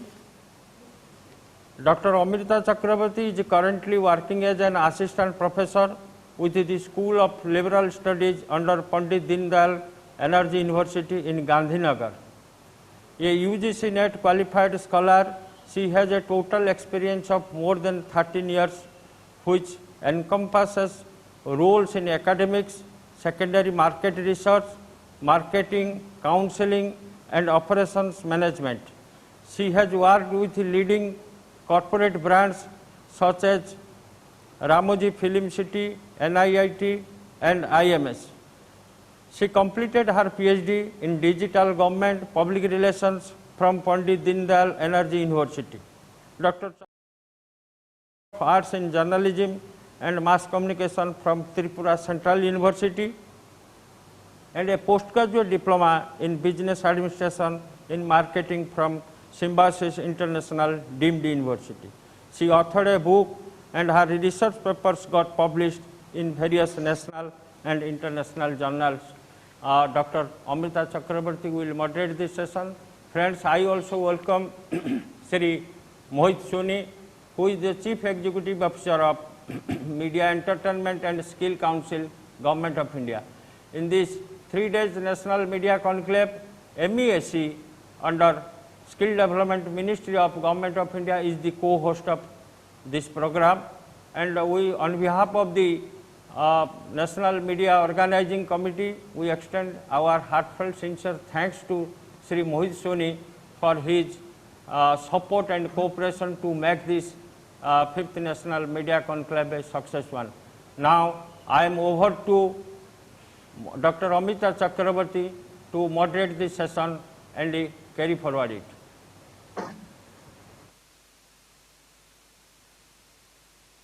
Thank you, Professor Padi, for the generous introduction. We are all aware of the Shakespearean play that says that all is well that ends well. Nothing could possibly be more prophetic after 3 days of intense deliberation, debates, arguments, counter-arguments, and pitching of novel ideas. The conference has reached its final stage. All different aspects of national media education policy 2020 were discussed threadbare. Also, scholars extensively deliberated on the proliferation of the digital technologies in media. There couldn't have been a better platform to anchor such a relevant discourse that would substantially draw the future course of action for media practice and media education in India and even elsewhere. However, as it is, the conference is far from over, and it is my pleasure to introduce to you a galaxy of stalwarts who would be enriched by the valedictory session with their expertise and eloquence. To kickstart the August session, Professor Ganesh Lal, the Honorable Governor of Odisha, will grace the audience with a video address. A distinguished scholar, Professor Lal has been a career academician. Also an author, Professor Lal is known for his seminal work in Bhagavad Gita. Next in line is P. Sainath, a celebrated and globally renowned journalist who has been instrumental in crafting the concept of contemporary rural journalism, considered to be an authority. Recording in progress. Considered to be an authority in such a myriad subject as agriculture, poverty, structural inequalities. Sainath was awarded the prestigious Raman Magsaysay Award in 2007. It is only just that Amartya Sen called him one of the world's greatest experts on famine and hunger. He founded the People's Archive of Rural India, PARI, in 2014, an online platform that focuses on social and economic inequalities, rural affairs, poverty, and the aftermath of globalization in India. He was a senior fellow at Tricontinental Institute of Social Research and was earlier the rural affairs editor at The Hindu until his resignation in 2014. His book, Everybody Loves a Good Drought, is considered to be the Bible of rural journalism. His contribution was duly acknowledged when he won the Fukuoka Grand Prize, one of Japan's most prestigious international awards that honors individuals, groups, or organizations who create as well as preserve the many distinct and diverse culture of Asian region. To add diversity to this discourse, we shall then have Professor Dr. Bharthur Parthasarathi Sanjay address the audience, who is also chairing the session. He is our guest of honor for today, currently a professor of communication and media studies at Manipal Institute of Communication. Professor Sanjay is a legacy in the name of world of media academics. Professor Sanjay served as a founding vice chancellor of Central University of Tamil Nadu. Prior to that, Professor Sanjay was the pro-vice chancellor of University of Hyderabad. He was also the director of the famed Indian Institute of Mass Communication, the premier media institute of India. Professor Sanjay completed his PhD from Simon Fraser University in Canada and has been associated with academics since 1972. In India, in order to add to the discussion, the podium will then be taken by Professor Dr. Sudhir Gavhani, another iconic name in the world of Indian media academics. In a career spanning 4 decades, Professor Gavhani has been the Vice Chancellor of both Mahatma Gandhi Missions University at Aurangabad and Yashwantrao Chavan Maharashtra Open University in Nashik. He is a prolific writer and has written innumerable articles and reports in newspapers, journals, and magazines. He is a quality assessor of higher education institutes and has visited more than 80 colleges and universities as the chairman, member coordinator, and member of peer teams during the last 2 decades. As many as 15 PhD researchers, scholars, and 10 MPhil researchers have successfully completed these theses under the supervision of Professor Gavhani. Professor Gavhani is in association with many international and national academic associations. The concluding remark will be given by Professor Dr. Sunil Kanti Behera, whose contribution to media academics in India is recognized by all this Sunday. Dr. Sunil Kanti Behera has over 4 decades of teaching, research, and administrative experience in the field of mass communication and journalism in India. His work experience includes 7 years of teaching and research as a professor of eminence in the Department of Mass Communication and Journalism under Tezpur Central University in Assam, and 33 years as a faculty member at Beharampur University in Odisha. Professor Behera has successfully guided 30 scholars for their PhD, 1 for DLit, and 7 for MPhil. He has published about 40 research papers in international and national journals. Professor Behera has been in the Academic Advisory Board and contributed in devising course curriculum, evaluation PhD thesis of about 55 universities in India during his 40 years of academic journey, and he has been a member of selection committee for several universities across the country. Now that the deck has been cleared without wasting any more time, let us listen to the video address by Professor Ganesh Lal, the Honorable Governor of Odisha. National media conclave के सम्माननीय chairman professor Upendra पहाड़ी जी, बहुत मुझे अत्यंत हर्ष है, गौरवान्वित अनुभव कर रहा हूं कि उत्कल प्रदेश के लीजेंडरी फिगर, जो हमारे इस उत्कल प्रदेश के आदरणीय मुख्यमंत्री भी रहे, ऐसे श्रीयुत हरे कृष्ण महताब की जयंती पर आपने एक ऐसा अभूतपूर्व कार्यक्रम नेशनल मीडिया कॉन्क्लेव के द्वारा किया है, जिसमें आपने भारत के सभी प्रांतों से ऐसी विशिष्ट अद्वितीय प्रतिभाओं को आमंत्रित किया है। यूजीसी के चेयरमैन प्रोफेसर डीपी सिंह हूँ, देश के एचआरडी मिनिस्टर, यूनियन मिनिस्टर आदरणीय धर्मेंद्र जी प्रधान हों, और इसके साथ साथ विदेश से भी, बांग्लादेश और नेपाल से भी, अर्थात ऐसा लगता है जैसे कोई लघु विश्व का रूप आपने उपस्थित किया है। पूरे भारतवर्ष के सभी प्रांतों से लगभग आपने एमिनेंस को, एक्सीलेंस को, ब्रिलियंस को, एलिगेंस को आमंत्रित कर नेशनल एजुकेशन पॉलिसी और उसमें मीडिया और डिजिटल टेक्नोलॉजी का क्या क्या प्रभाव रह सकता है, इसका 6 प्लेनरी सेशंस के अंदर कॉम्प्रिहेंसिव और इंक्लूसिव चर्चा आपने इसमें की है। मुझे बहुत प्रसन्नता है, लेकिन थोड़ा सा मुझे कष्ट भी इस बात का है कि मेरा मन करता था कि मैं भी एक पार्टिसिपेंट के नाते, सहभागी के नाते उसमें उपस्थित होकर आप सभी की बात को सुनकर आनंदित होता, आनंद उठाता। लेकिन कुछ प्री असाइंड प्रेस्क्राइब्ड ड्यूटीज़ हैं जिनको परफॉर्म करना भी शायद स्वधर्म कहलाता है, इसलिए मैं आपके बीच में उपस्थित ना होकर सीखने से, कुछ नया सीखने से वंचित रह गया हूँ।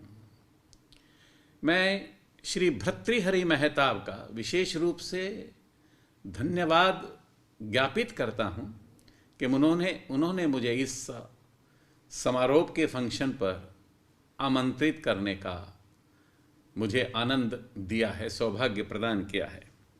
मैं इस नाते भी उनका धन्यवाद करना चाहता हूँ कि मुझे अनेक प्रश्नों के जो मेरे मन में उपस्थित होते उनका उत्तर भी मुझे मिला है। आपने विषय रखा है मीडिया एंड डिजिटल टेक्नोलॉजी।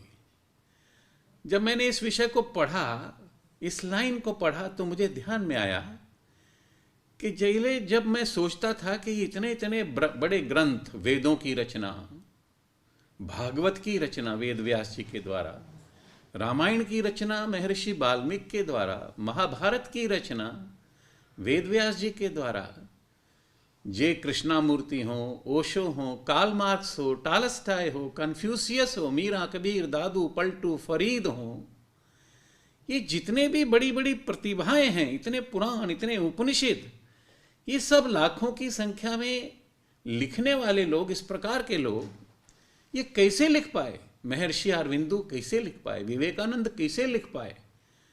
तो समझ में नहीं आता था कि कैसे लिख पाए ये। इनका टाइम, पशु, पक्षी, वृक्ष, ये सब बोलते हैं, चलते हैं, हंसते हैं, रोते हैं, खाते हैं, पीते हैं, बात करते हैं। कैसे मधुमक्खियां शहद इकट्ठा करती हैं, कैसे बयान टेलर बर्ड ने अपना घोंसला बनाया है। ये सब बातें जब मैं सोचता था, चारों तरफ जब नजर दौड़ाता हूं तो मिराकल्स ही मिराकल, चमत्कार ही चमत्कार दिखते हैं, पर उसका कोई उत्तर मुझे नहीं मिलता था, कुछ समझ में नहीं आता था। बड़ी विषय चलते थे, हम जब पढ़ते थे, सेक्स एजुकेशन दी जानी चाहिए, नहीं दी जानी चाहिए, क्या है क्या नहीं। तो सोचता हूं कि ये food management, time management, emotional management, spiritual management, ये पशु पक्षी, ये वृक्ष दरख्त, ये पत्थर, ये सब लोग कैसे करते हैं, इसका मुझे कोई समुचित उत्तर नहीं मिल पाता था।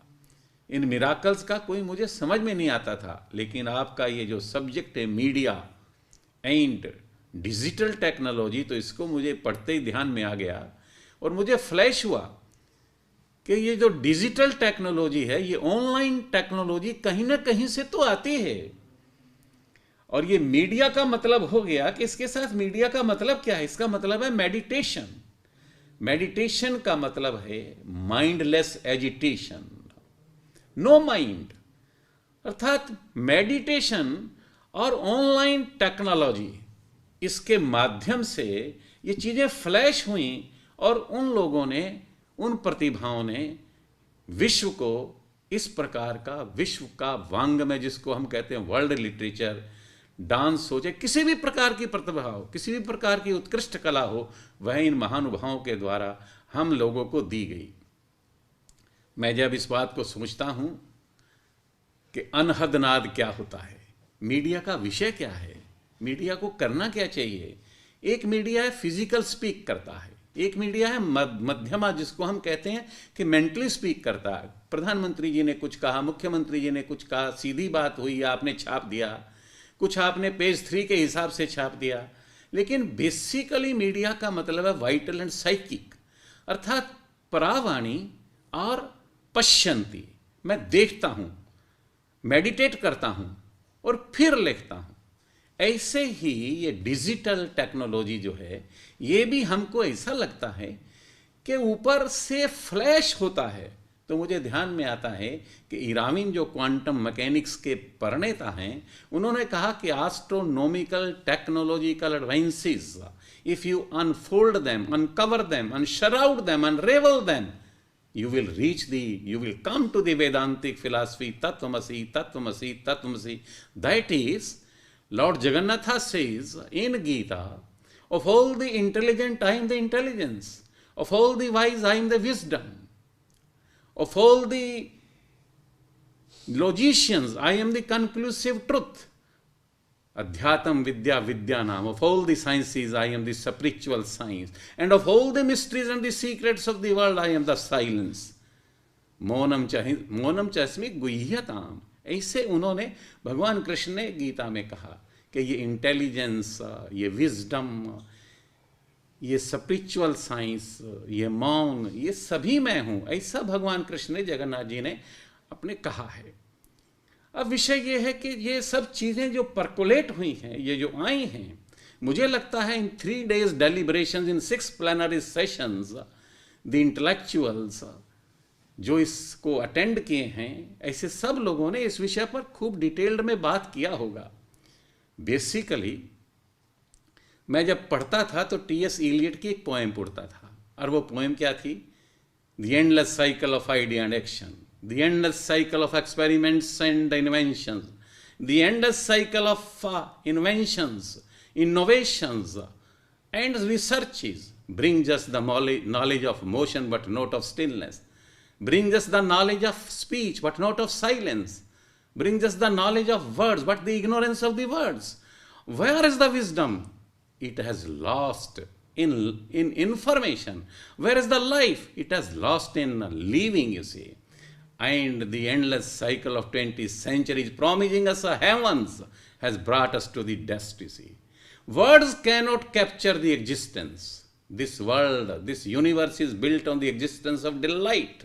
And existence is nothing else but Chetana, Astitva, present moment, truth, perfection, the self, the soul, the transcendence, the being itself, you see, that is the consciousness. And words cannot capture the existence. It is only the silence which can capture the existence. अस्तित्व को केवल silence ही capture कर सकता है.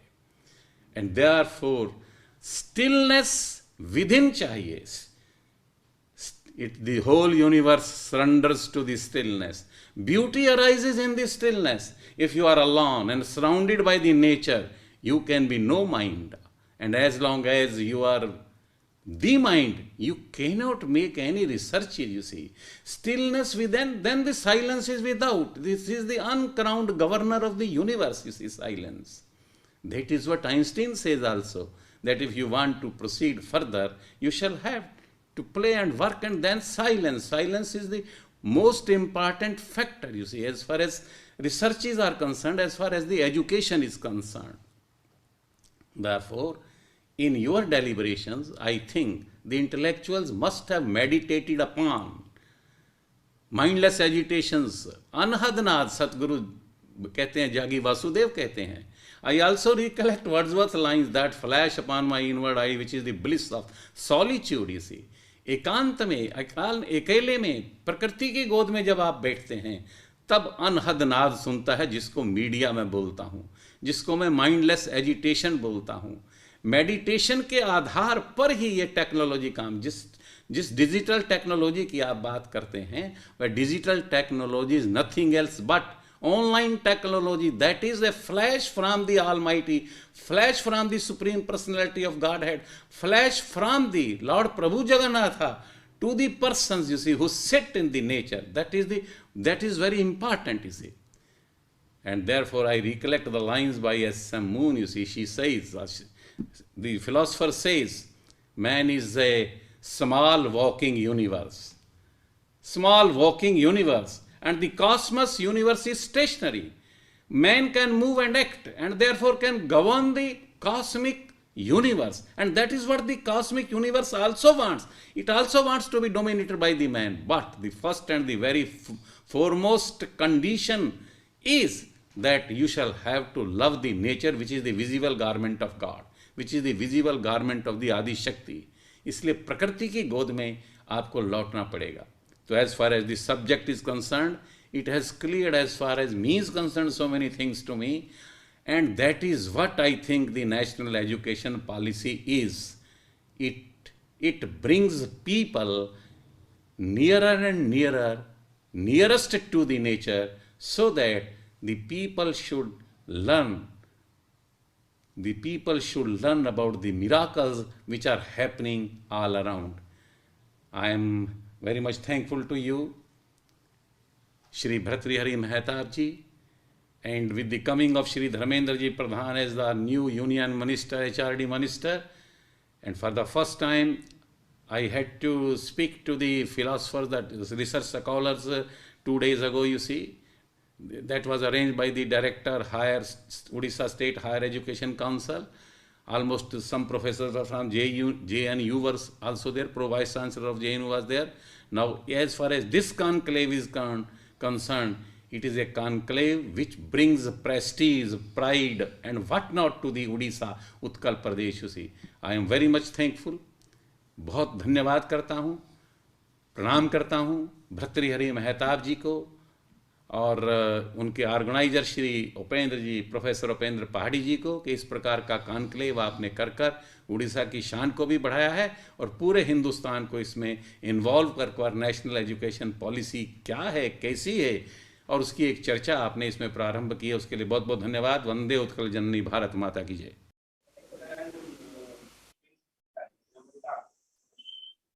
Thank you so much for the beautiful speech by the Honorable Governor of Odisha.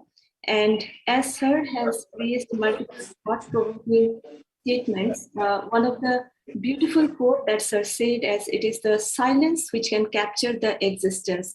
So definitely, I'm pretty sure that we'll agree to this statement, that it is the silence which leads us to the thought that who we are and what we are doing presently.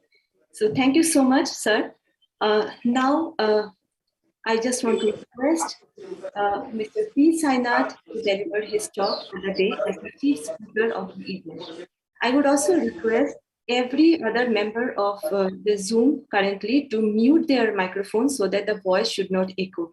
Over to you, P. Sainath. Thank you so much, Amrita. My grateful thanks to the organizers for giving me a chance to speak at this conclave.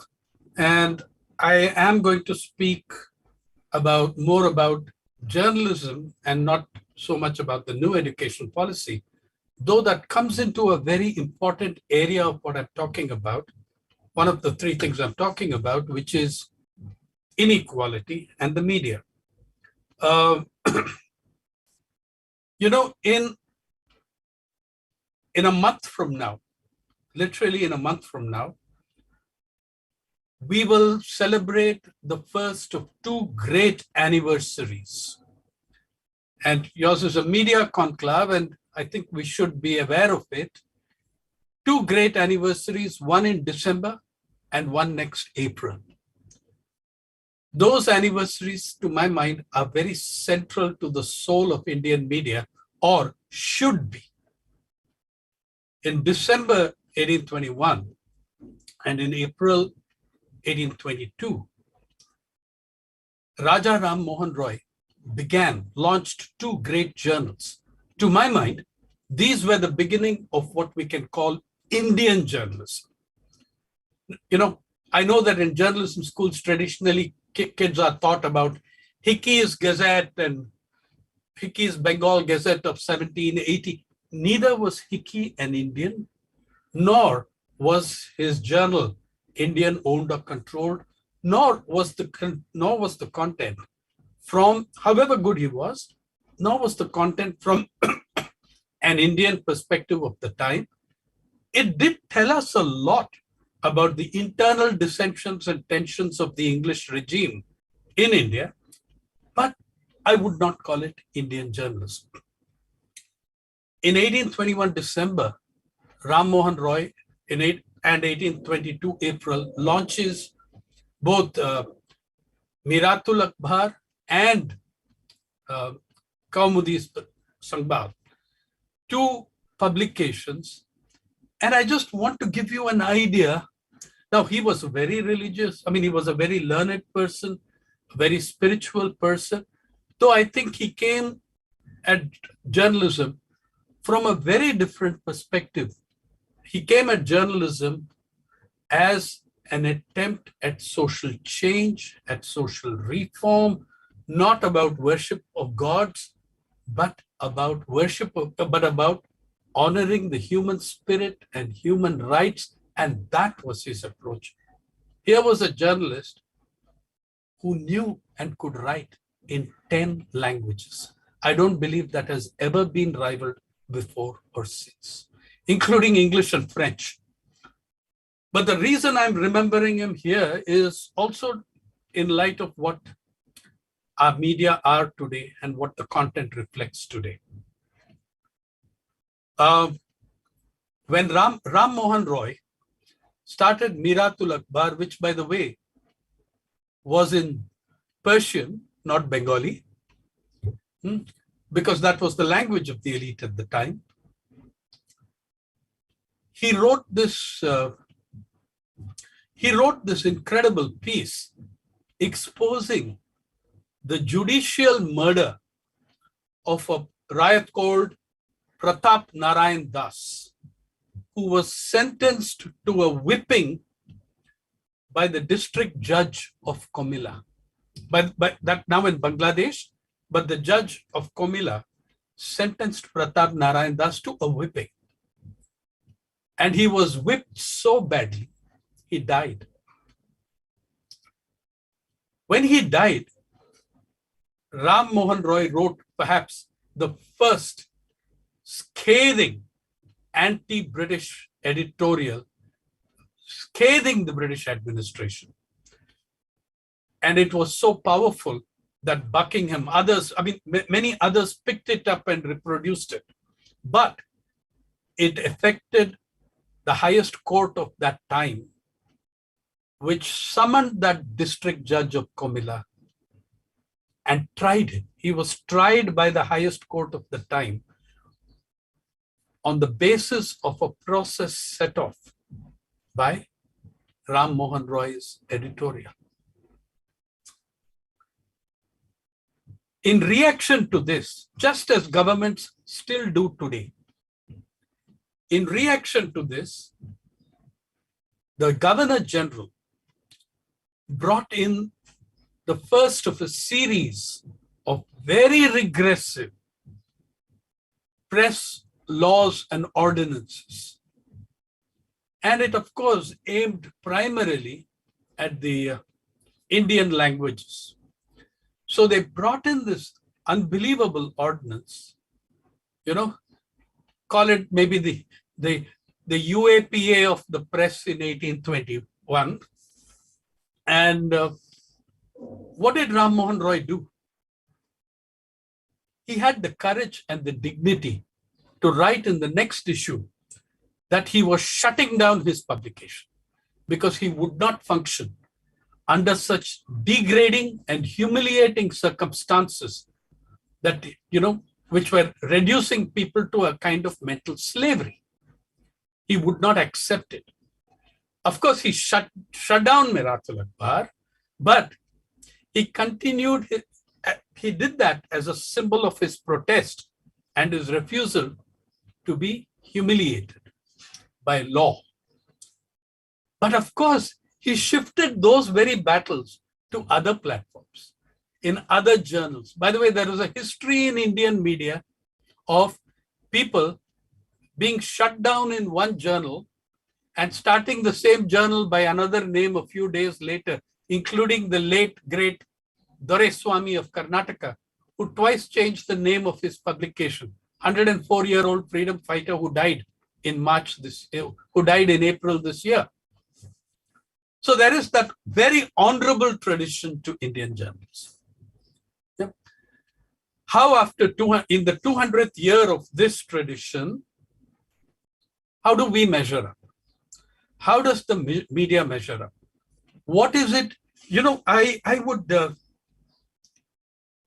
would come, with all respect, at my understanding of media and journalism from a rather different perspective of that of the Honorable Governor of Odisha. The perspective I would come from, I don't think that the media are the voice of God, or that online digital technology is a reflection of God's will. I think that we have, as human beings, to accept responsibility for our actions, for the media we build and what we say in it. It's bad enough that some individuals in media, on the one hand, build a personality cult around themselves. They become the voices of God, self-appointed, and their own gods. But they also build a cult of personality in politics, which is simply not questionable.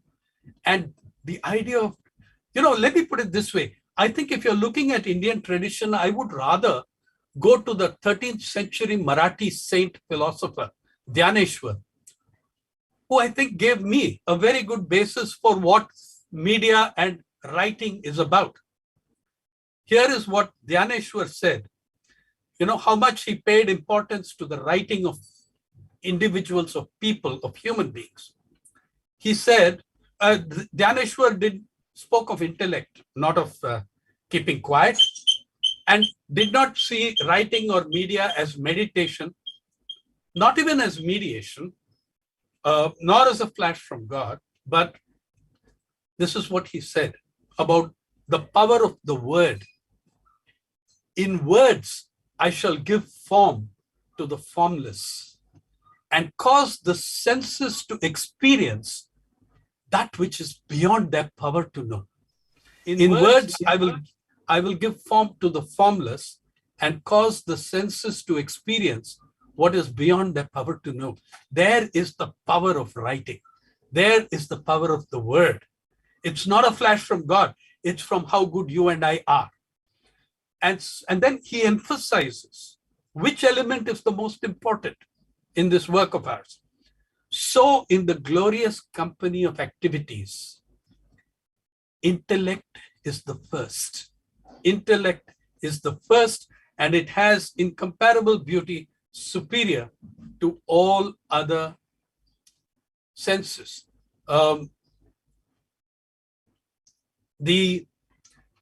Let's fast forward to how we apply that intellect, how we use those words. What are our words about? What is the content of our media? In 2021, 200 years after Raja Ram Mohan Roy fulfilled the expectations of a Dhyaneshwar in his media. I'm going to look at 3 areas. All of them are very linked. Let me begin by also saying what I think is, having said what I think is, the power of the word and media. Let me also say what I think in one sentence or two is good journalism.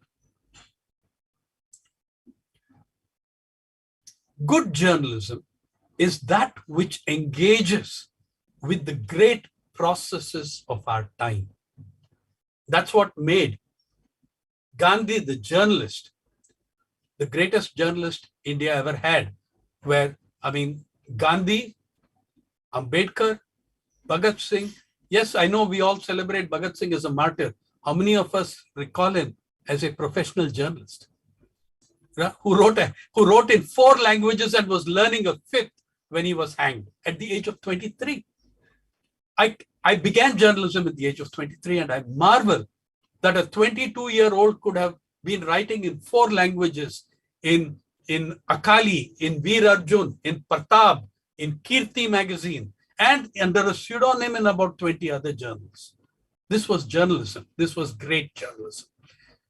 Now, Gandhi and Ambedkar, how many of us modern journalists can claim to have done enough journalism to fill 100 volumes of collected works? And why are those immortal? Why do they live on? Because they engaged with the great processes of our time. Gandhi engaged with Swaraj and independence from British rule. Bhagat Singh engaged with imperialism, colonialism, the exploitation of the masses. Ambedkar engaged with untouchability, caste, and the greatest battle for human dignity on the face of this earth, a battle that still continues, that still draws its inspiration from his words. So, I mean, good journalism is that which engages with the great processes of its time. Many of the others who were very great names in their time, who remembers them 10 years after? I'm going to just look at how let me give you my conclusion up front. When I look at our media, as someone who has been 41 years a journalist, which I completed in September 2020, September 2021, this year, I completed 41 years in my profession, which I love, and I could never have been anything else, though I was trained as a historian at JD. Now, I think here is my conclusion up front. I think there has been a gigantic shift in the last 30 years in the moral universe of the media. In the moral universe of the media, a press that was born as the child of our freedom struggle. The Indian press is the child of the freedom struggle. Yeah, but look how this Indian press covers that freedom struggle or refers to it in the 75th year of our independence, where it is possible to, it is possible for a celebrity to debunk the entire struggle and sacrifice of millions of Indians, saying that was no Azadi. How many editorials did you write responding to this? This is the 75th year of your independence. The press is the child of the freedom struggle, but one that apparently disowns its parentage. Yeah. So this is the thing. There has also been a corresponding gigantic shift in the material universe that we live in. Since 1991 particularly, when India embarked on an entirely, for India, a new economic social development path. The moral shift in the universe of the media corresponds to the material shift in the media from being newspapers and journals founded and owned by fighters for freedom to being corporate owned and run on the bottom line of profit. If there is revenue in it, I will cover it. If I have no revenue to make from covering Professor Behra, why should I cover Professor Behra? I'm not making money out of it. That is the spirit on which a corporate-owned media functions. And that we have to recognize. Yeah. The constant, look, in the freedom struggle, astonishingly, by the way, the Hindu was started by a couple of brothers with 5 rupees and borrowing another 5 rupees from someone else. Anybody could start the media. Anybody could get into it who had an idea and 10 rupees and literacy. Today, to start an average afternoon daily in Bhubaneswar, how many 100 crores would you require? Yeah, only the only people who have the pockets deep enough for that are the corporate world, and backed by the advertising machine, which is also a very significant part of the corporate world. So that reflects in the content of media largely, almost overwhelmingly so. Are there exceptions? Of course there are exceptions. I mean, Hickey was a dissenter within his European establishment. You could say that. So there will always be dissenters. But the nature of technologies is, on the one hand, forcing the dissenters into a ghetto, because the internet is the digital monopolies are the greatest monopolies in history. The Facebooks, the Twitters, the Instagrams, why do I call them the greatest monopolies in history? No other monopoly in history owned and traded in your personal data. No other monopoly owned your personal data. We have seen scandal after scandal with Facebook, Cambridge Analytica, with the sale of data. Listen, in Lamington Road, Mumbai, you can buy the so-called confidential data of Aadhaar. You can buy it for so many rupees per CD, 800 rupees per CD or DVD. You can buy the Aadhaar data. Those who rule the digital world, and there are just 3 or 4 of them ruling 90% of it, they own your personal data. If today you were to send your friend a message, email, hey, I'm planning to spend my holidays in Sao Paulo, Brazil. After that, how many advertisements do you see in your email? How many advertisements do you see for hotels and resorts? We have been algorithmed out of our intellect. We need to think differently. We need to question. The job of the media is not to meditate on the word of God, but to challenge the word of man, to challenge the word of power. That is your job. Online media is an overwhelming monopoly, and we should see ourselves as our ancestors, as our forefathers and mothers saw themselves in a battle for liberation of Indian society.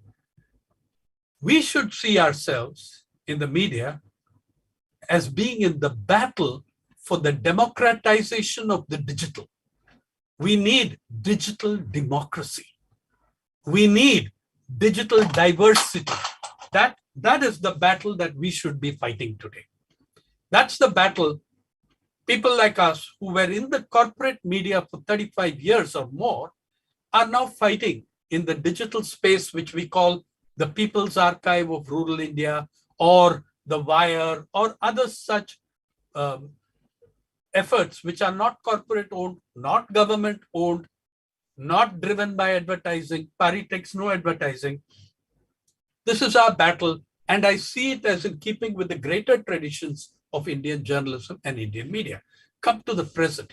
3 issues: pandemic, inequality, farmer struggle. Let's look at these.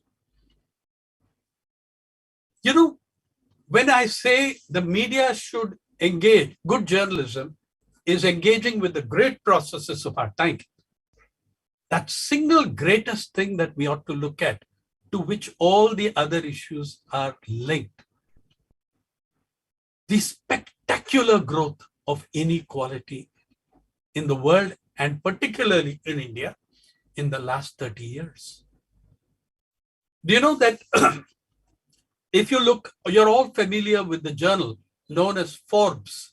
Forbes journal is the oracle. It is the oracle of global capitalism. Forbes is the private club of the billionaires, and it lists every year how many billionaires there are in each nation of the world. India now ranks 3rd in the list of Forbes billionaires.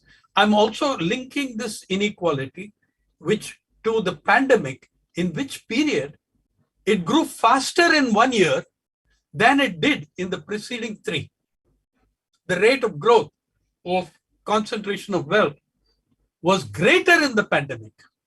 At a time when the economy of India had shrunk 7.7% in GDP, you will see what a handful of individuals managed. And among them are people who own media, are the biggest media owners of media.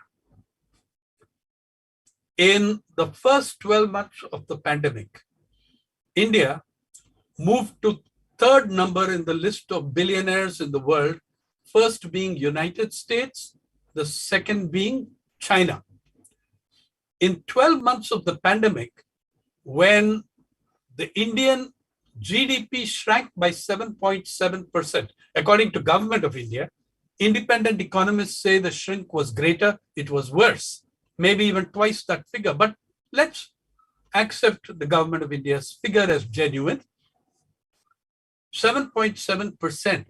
In that period, Mr. Mukesh Ambani, the biggest owner of media in this country and the biggest advertiser in the media he does not own,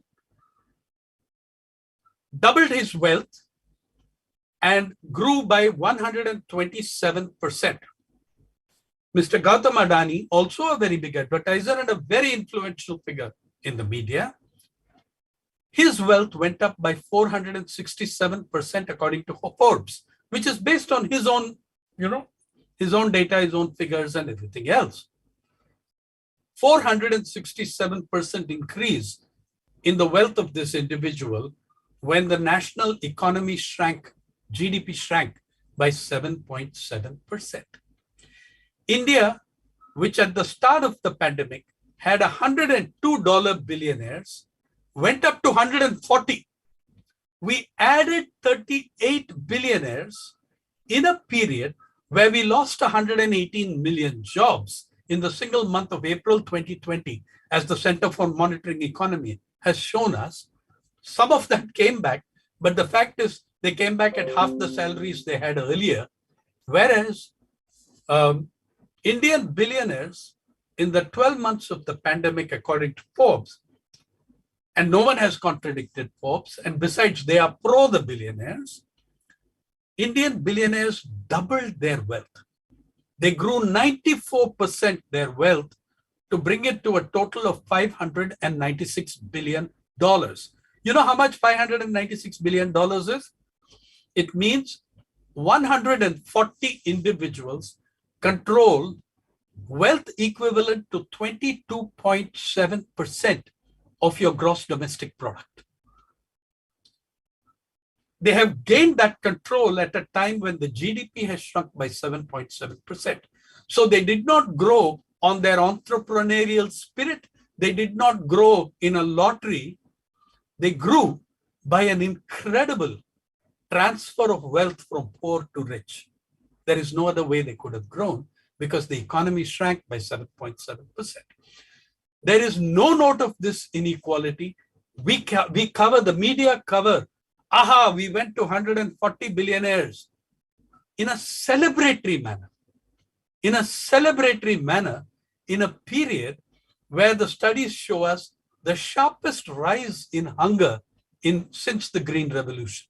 Since the eve of the Green Revolution, the last year has shown the sharpest increases in hunger in a country which even before the pandemic, and you know how much we have sunk to 101 position in the global hunger index. But even before the pandemic, 73%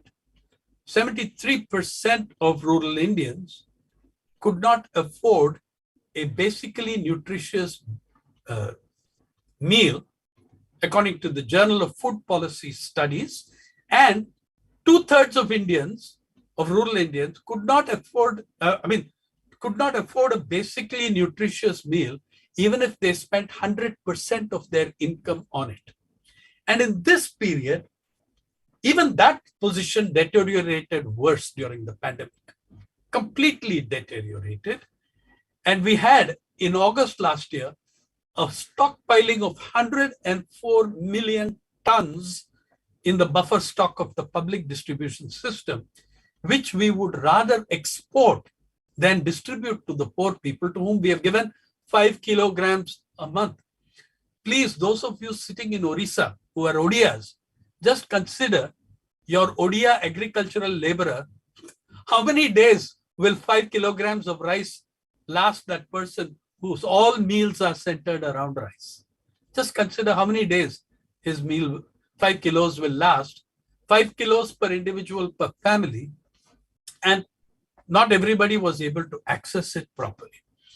We have not looked at the fact, or you look at in the pandemic itself, how did we cover the greatest human migrations in history? A greater number of people were on the move in the first 3 months since March of the pandemic last year than during the partition of India.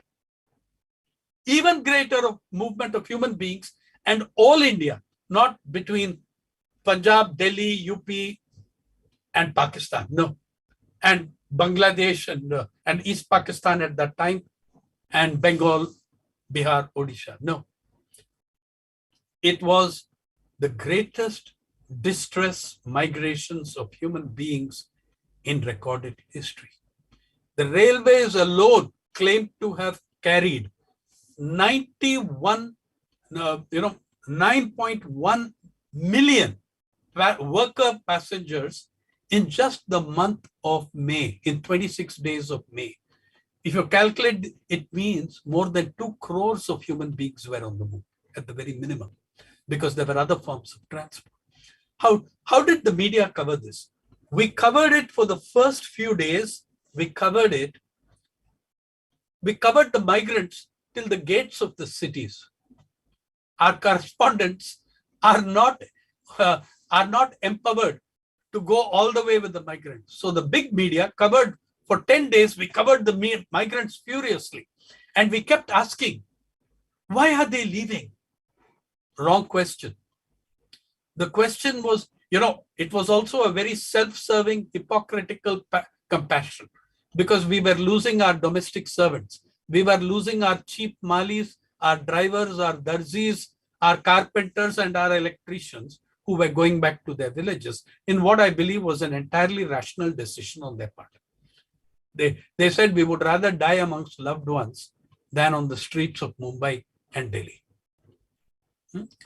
And die amongst those we are cared for, because the chances are greater that we will die where we are than if we go back home.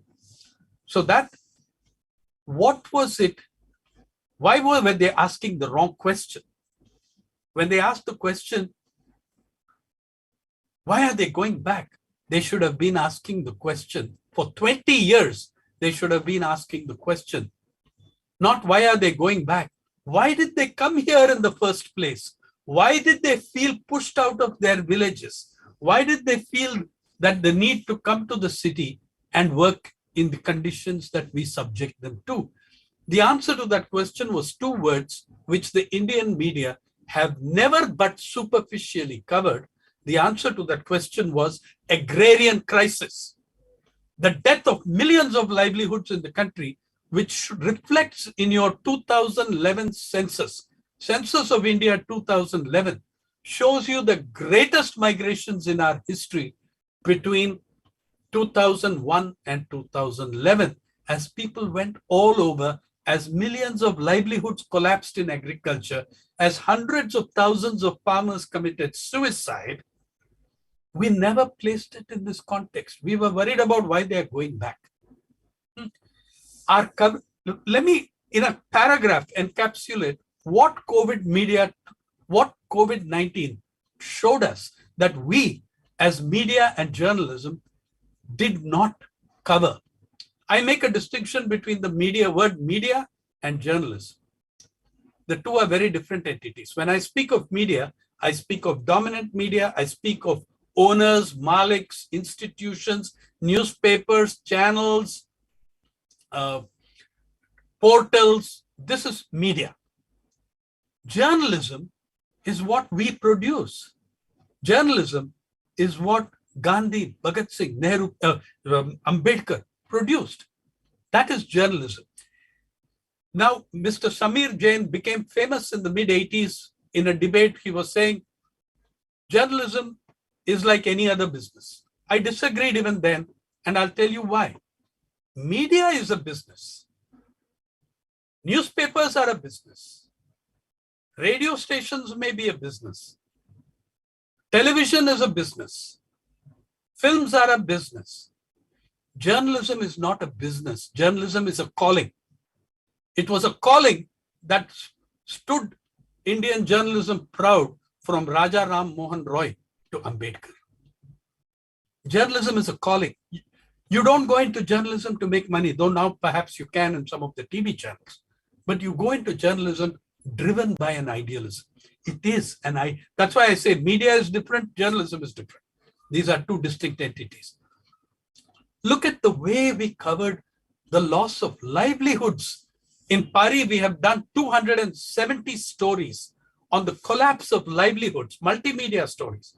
197 of them multimedia stories on the collapse of livelihoods under COVID-19. Those are not going to be so easily built back as the city jobs of the salariat. No, they're not going to so easily come back. So this is the situation of how the moral universe has shifted. We did not care enough to look at the less privileged and their suffering. We looked at our own, we accepted the government's figures.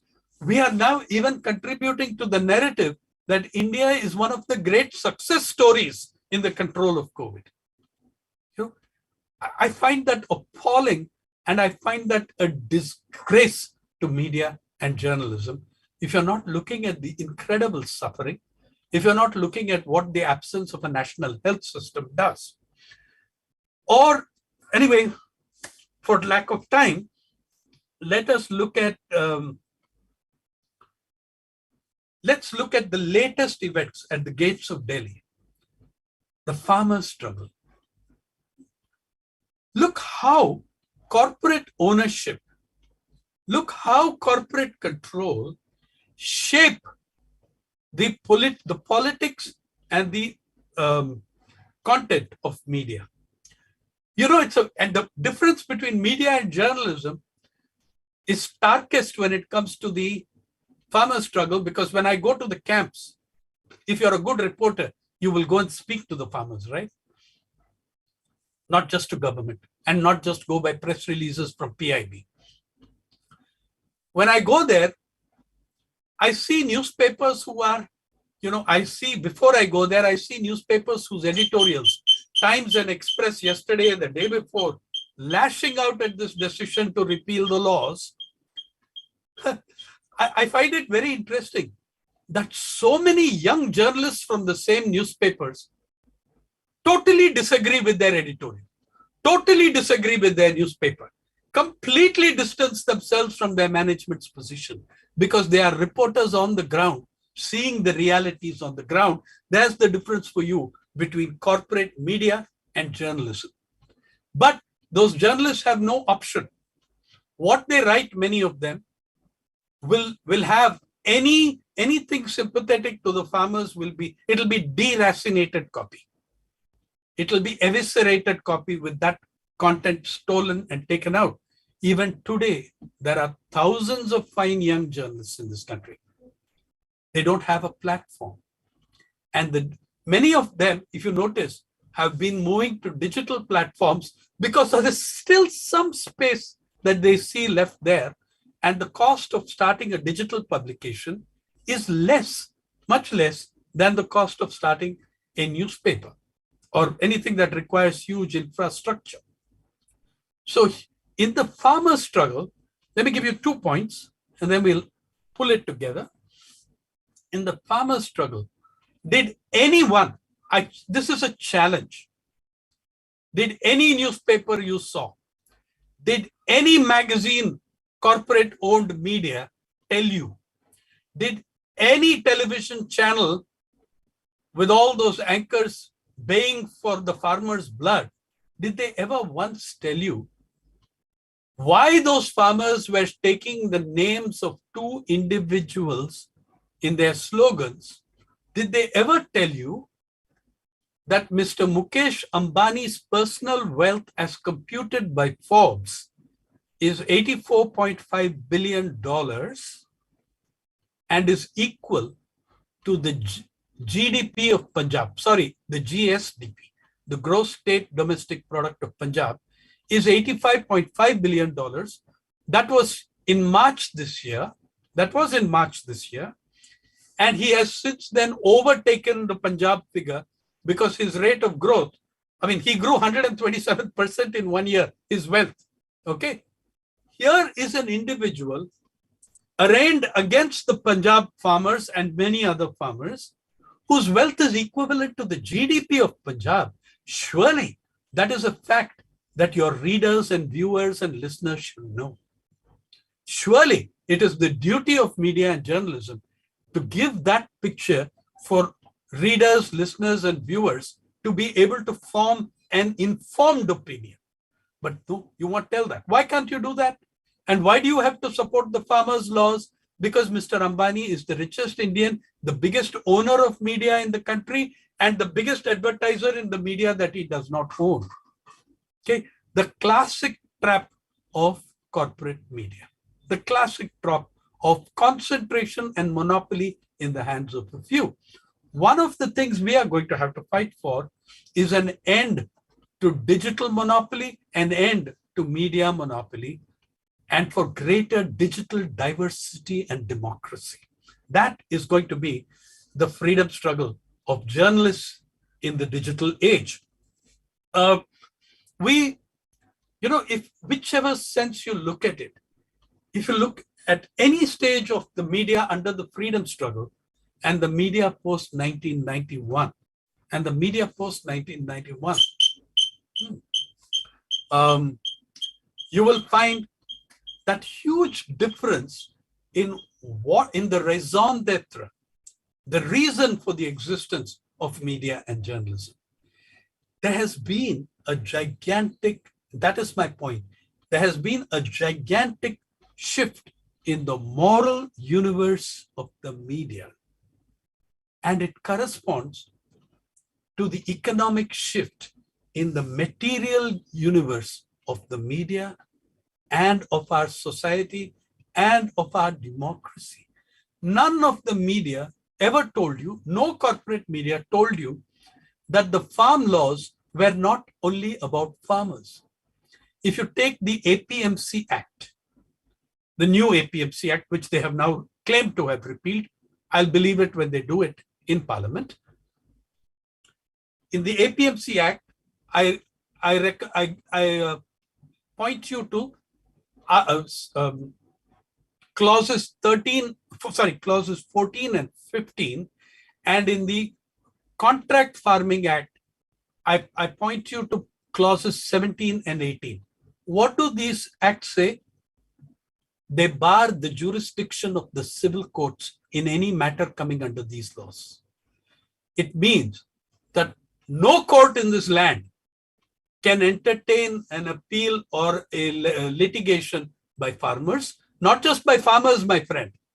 Even you can't. Your academics, us journalists, none of us can question or go to court. In other words, the laws have debarred one of the most important fundamental rights of the Indian citizen, Article 32, which is the right to legal remedy, the right to legal redress. They have taken that away. And having got away with that, they are now introducing those clauses in other laws.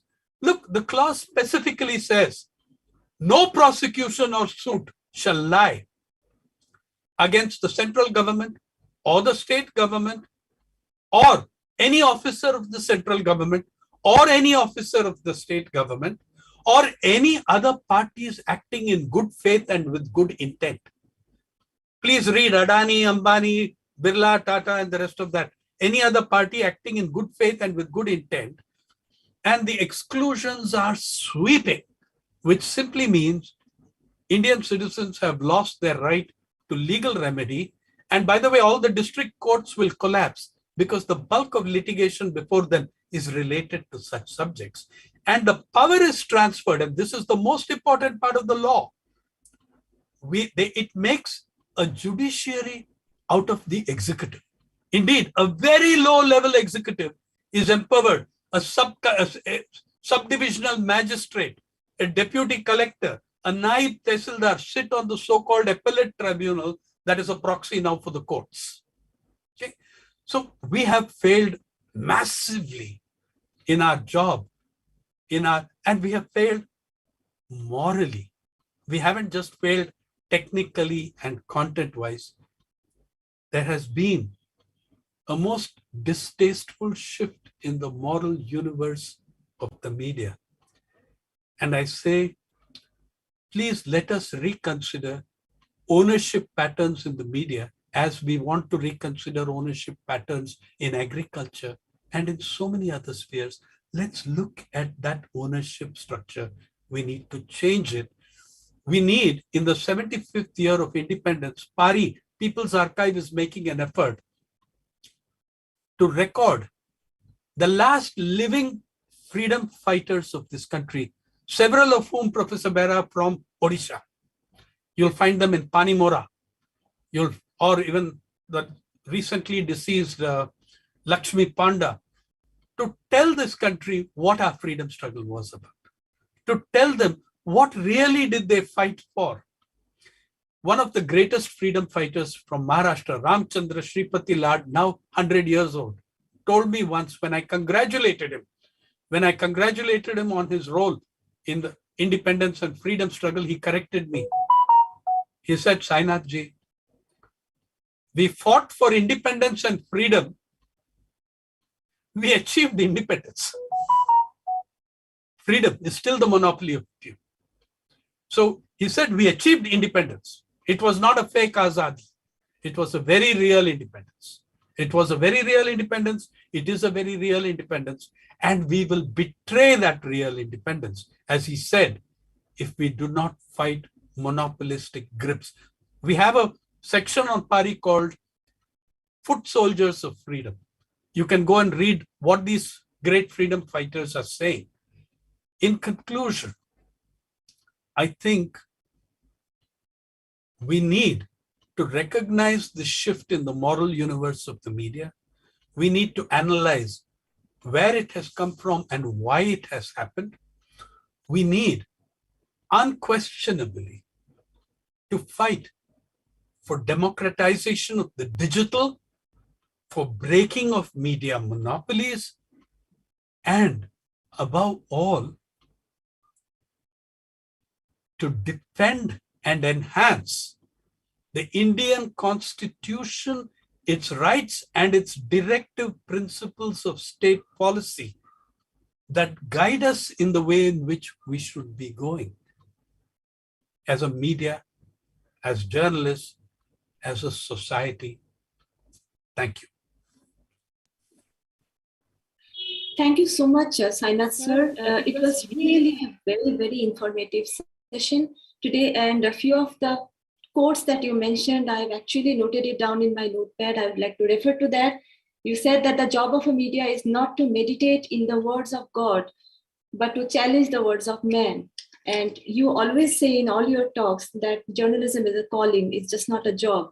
You have highlighted some of the striking numbers in terms of the inequalities post the pandemic, and something that you have noted down, I think hardly anyone would know that 140 individuals who are the dollar billionaires of India have a control on 27.6% of the GDP when the GDP actually shrank by 7.7% post-pandemic. So I have two questions from the audience. So one question is from Agniva Roy from Vishwa Bharati University, said that the polarization of media has become a norm in democracies nowadays, like India, Hungary, and so on. What would be your suggestion to the young journalist so that we can preserve the actual act of journalism and seek the truth against the propagandist media houses? Over to you, Sainath sir.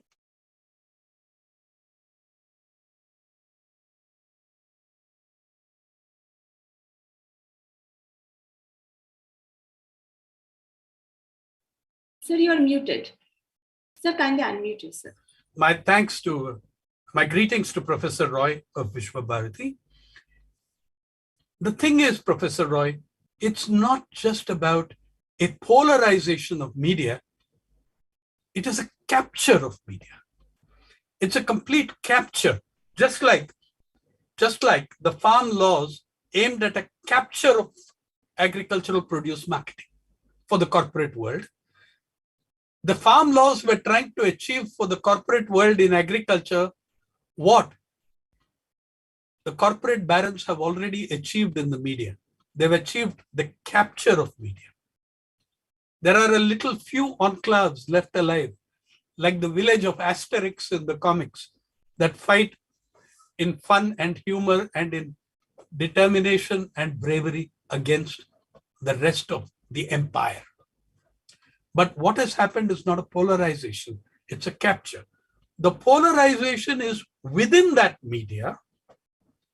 Those elements, those journalists who were questioning are out. They've lost their jobs. Please consider, I think every one of you having a media background of some sort will agree with me if I say that from March 2020, the Indian public have needed journalism and journalists as never before in their independent history. And yet, what did the media do? They sacked 2,500 journalists, and 10 to 15,000 non-journalist media workers were also sacked. Okay? At a time when your responsibility towards the society is greater than ever before, you are totally concerned about, we are totally concerned about our profits, our profit line, and not willing to stand by those journalists who have served us loyally for 10, 15 years, those media workers who maybe have spent 25, 30 years in one organization. The challenge for young journalists is not different from what it was before the pandemic, but it becomes more acute. See, ever since the corporate takeover of media, which begins in the 80s, and with 1991 and the arrival of neoliberalism takes a flying leap forward, the challenge for all good journalists, for all self-respecting journalists is this. How do I sell my labor without selling my soul? We do sell our labor. That is how we live. We sell our labor to a media owner and we produce content for them. In the more than ever before in the last 2 decades, and now particularly, the thing is, I have kept my job, but can I keep my soul? That is the challenge. In this challenge, there will be many defeats and some victories. I won't exaggerate. The defeats will outnumber the victories because that's the world. However, take inspiration from the farmers themselves. Nobody gave them a chance of anything happening. They stood there for 1 year, mocked and abused by our media, and they won a victory. They stood by their principles. They stood on their moral ground. In the media, we are dealing with much more cunning institutions, and you've got to be very, very clever. You've got to know how far you can push the envelope, how far you can. You're like a guerrilla journalist. When they burn down one forest, you flee to the next. You change jobs. But one day, I guarantee you, it will lead to temporary, perhaps, unemployment. It depends on why you became a journalist. What did you want to be a journalist for? My message is, you're always going to be in the struggle. How do I sell my labor without selling my soul, without selling my dignity, my integrity, my moral spine? How do I do that? And I think Indian journalism is very rich in the examples it offers you of people who did that. Yeah, who under greater odds, greater difficulties than yours, still managed. Be inspired by them. That's the message. Your other question, Amrita. Thank you, sir. I would like to request you to spend 5 more minutes in answering 2 more questions. So the first question is by Professor N. Usha Rani, and she asked to Sainath sir that how to fight content moderators like Mark Zuckerberg and the service providers in the context of democratizing digital media. So this is the first question. And shall I narrate the second question to you? Yes, please. Okay, the second question is by Professor Sudhir Gavhane. He asks, has mass media lost its credibility in discovering and uncovering covered truth? What are the alternative platforms of freedom? Over to you, sir.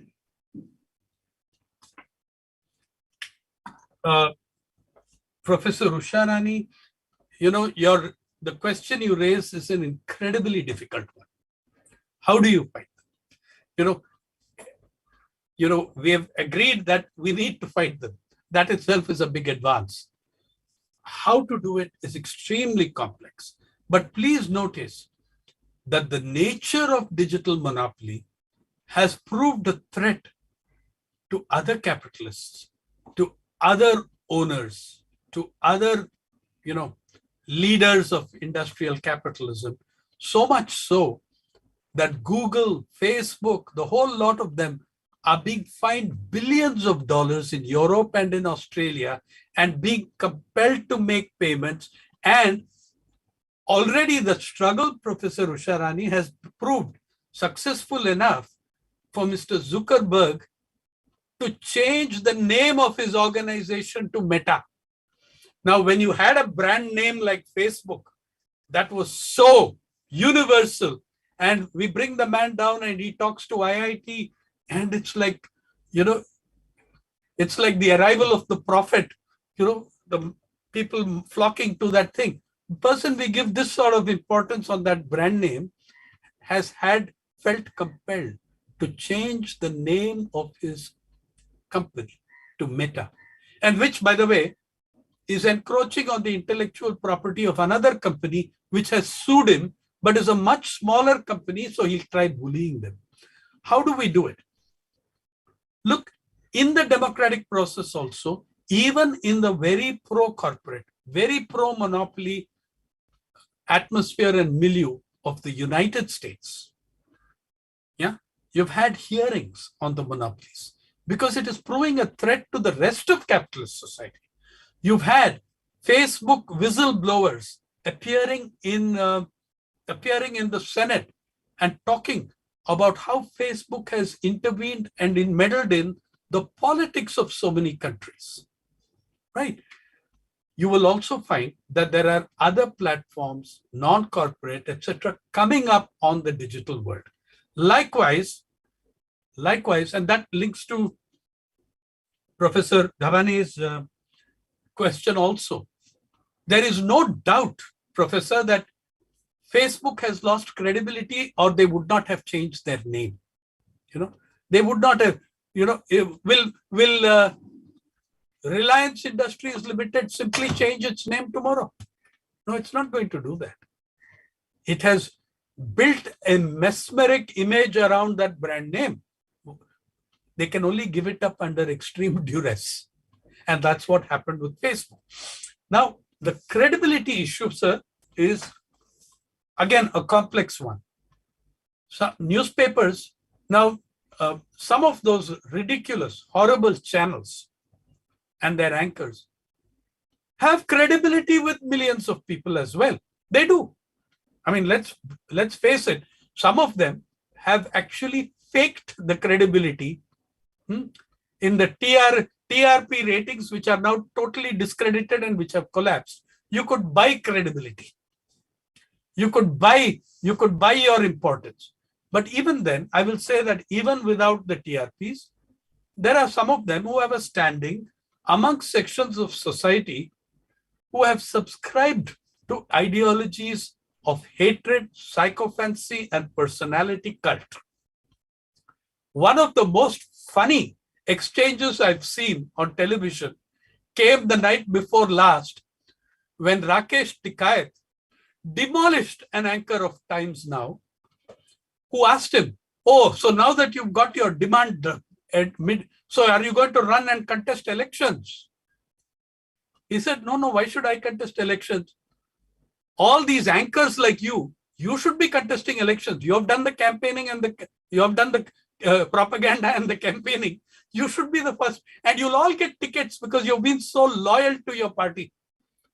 He demolished that anchor in a matter of seconds. I find that it has got nearly more on different channels, independent channels, more than 1 million views on TV in 24 hours.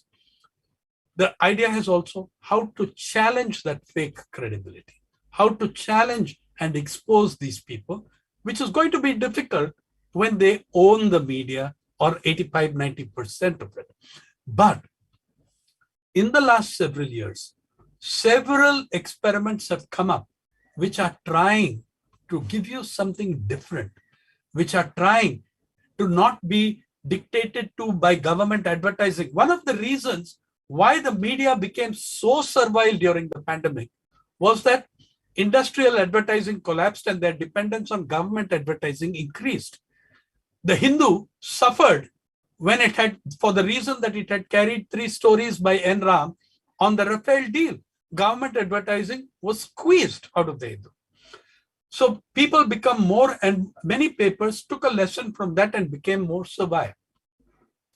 And when that happens, see, there are people who are not taking advertising. There are journals that will not be dominated by the advertiser. There are journals that are trying to say, look, we don't take dictation from government. We are not dependent on government ads at all. I think, Professor, you need to give us a chance.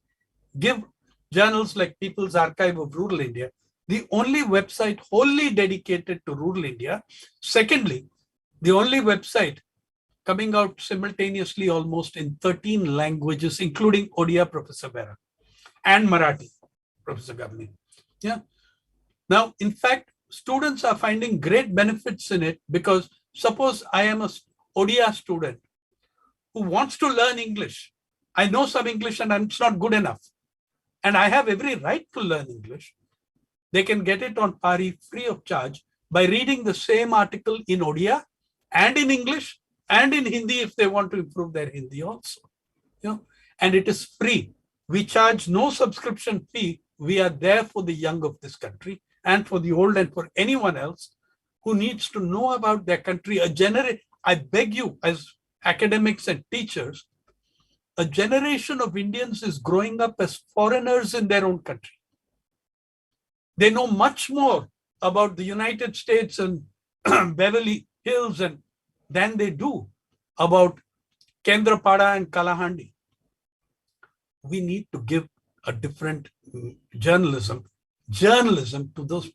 And these efforts, whether it's The Wire or News Minute or it's People's Archive of Rural India, we are trying to build those. Please give us exposure to your students and to yourself. And that way, I believe we can build a new media universe, a new credibility. Thank you. Thank you so much, Simon.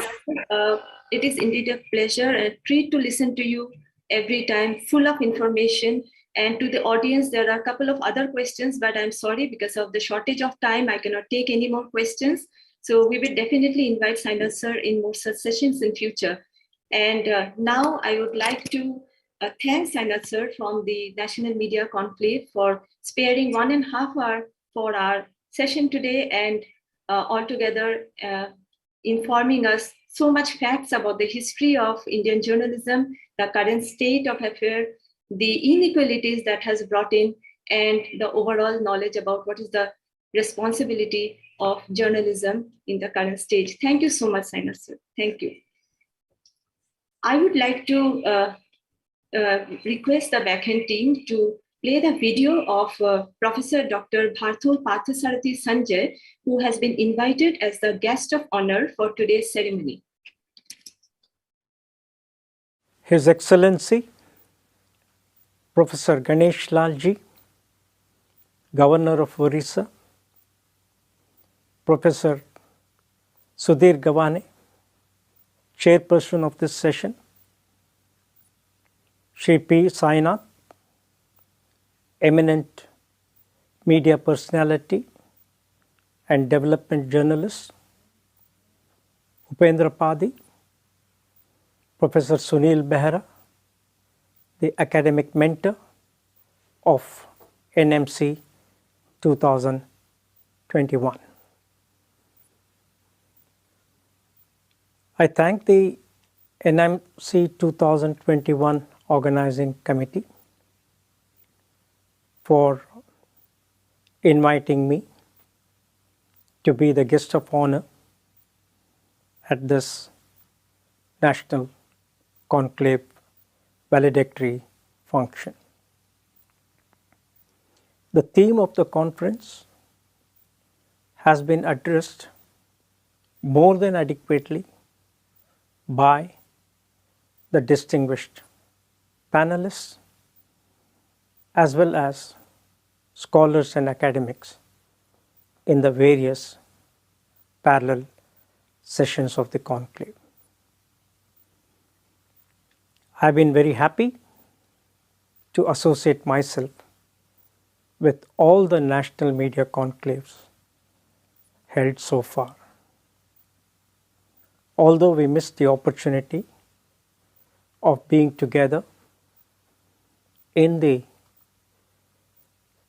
temple city of Bhubaneswar, we are making use of the digital technology that is available to us to virtually meet with each other and share our understanding and experience. As senior teachers, we always have a tendency to look back at our times and be nostalgic and also romantic about the days of our time. Today, it is not necessarily the occasion to reflect on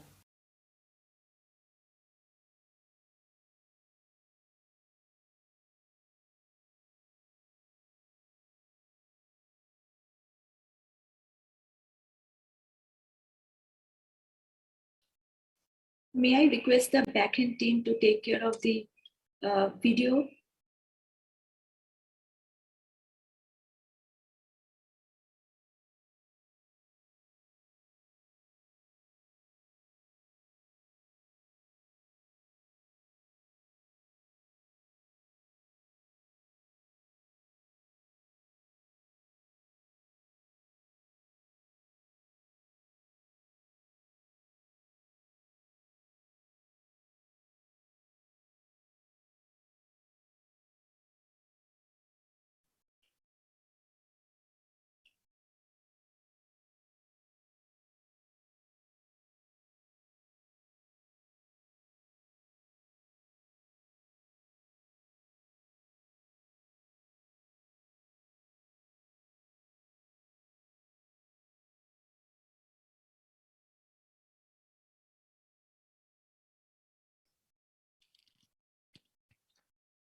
As informed by the backend team, so due to a technical problem, the video could not be played further.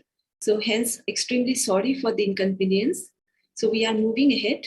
Now I would like to request the chairman of the session, Professor Dr. Sudhir Gavhane, to grace the audience with his talk. Over to you, Professor Gavhane.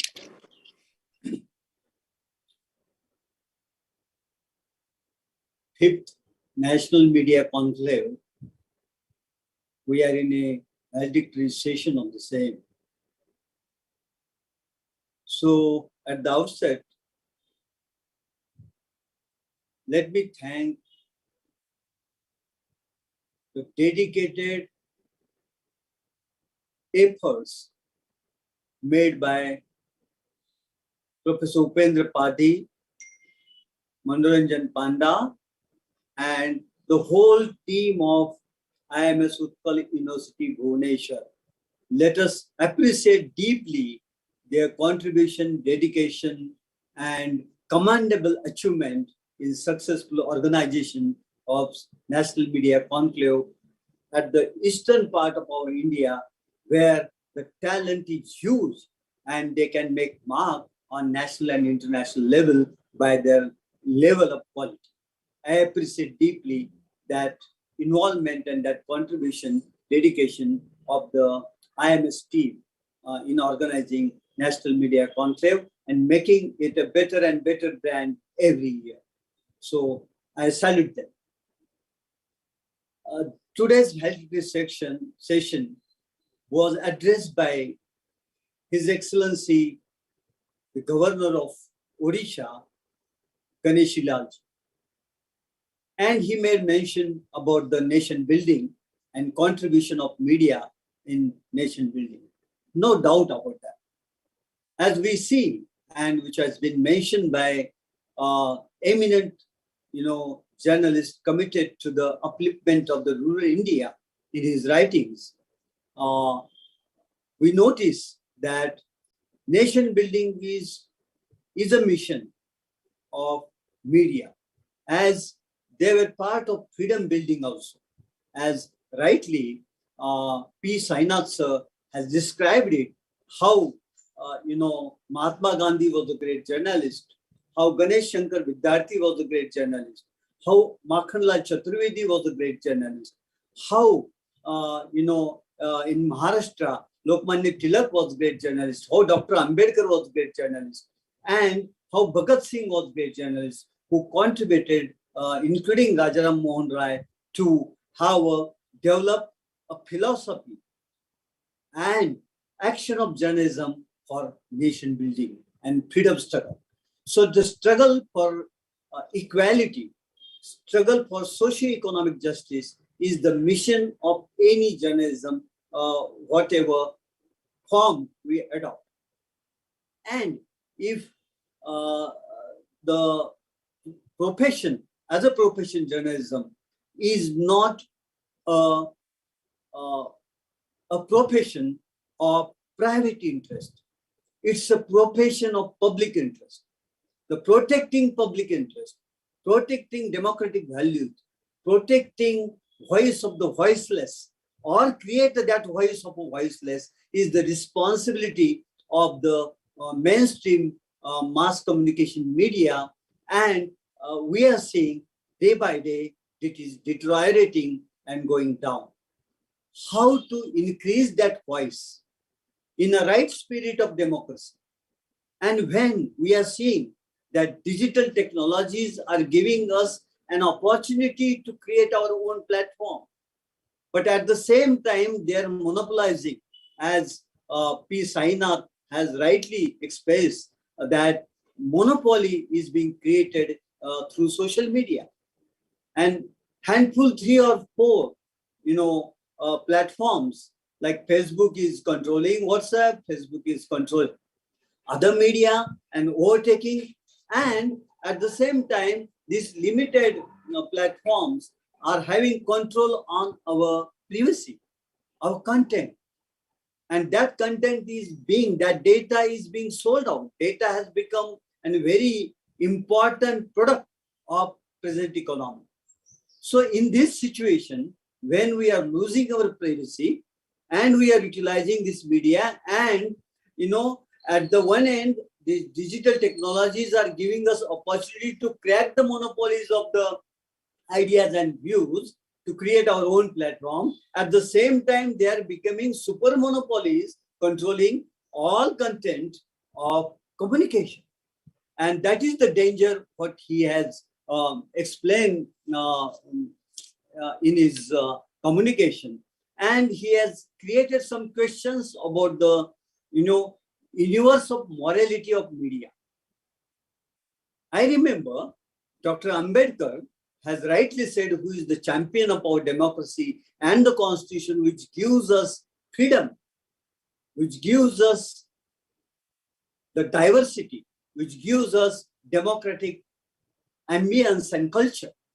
And that ambience and culture is required to be protected by the fourth pillar of democracy, that is media, that is journalism. And we have to see that the monopolization of the information, or how it can be toppled down. How to topple down the monopolization of the information in the hands of few. And it's a global monopoly which is coming up. I am a student of monopoly, newspaper economics, and I have done my doctoral degree into that. And I know Ben Bagdikian is the economist, media economist, and who has done work, and his very great work contribution, the book named Media Monopoly, which indicates how the media monopoly works in an environment and controls the whole information and communication processes. And that particular issue has been raised by Honorable P. Sainath sir in a right way. So we have to create digital plurality, digital democracy, and how to create that digital democracy in the environment of digital slavery, I will say. So this digital slavery, we are part of that, and we accept that willingly, being a part of that, and we accept all conditionalities given by those social media platforms, and we become digital slaves. And to break that slavery and to, to address the most important issue of unprivileged class of our society, most of the people in our society, which are,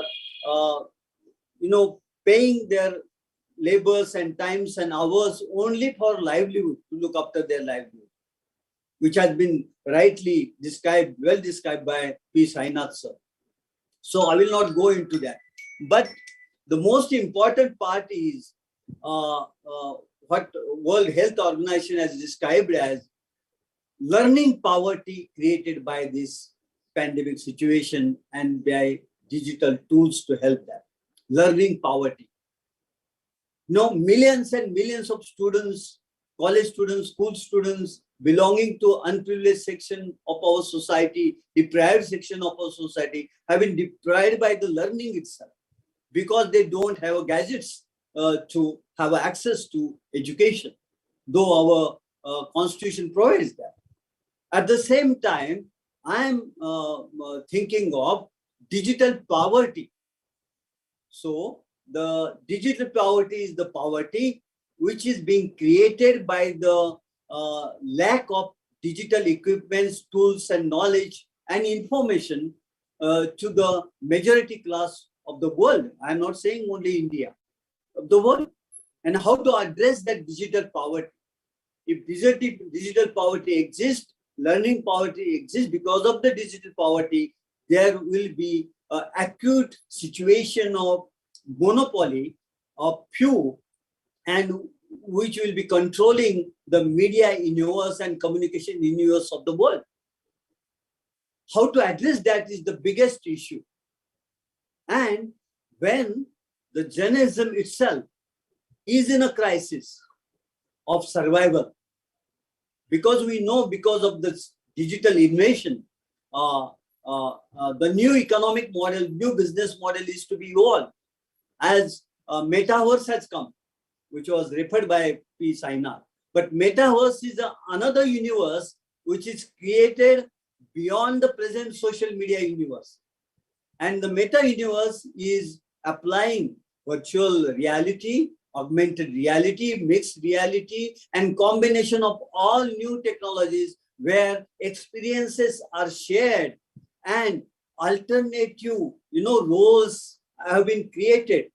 And those roles are being played by that. It's all illusion, right? So all those situations, new situations, emerging situations are creating challenges before the existing media, mainstream media, as well as the morality and what is being described by Dr. Ambedkar as morality and rationality are the two pillars of democracy.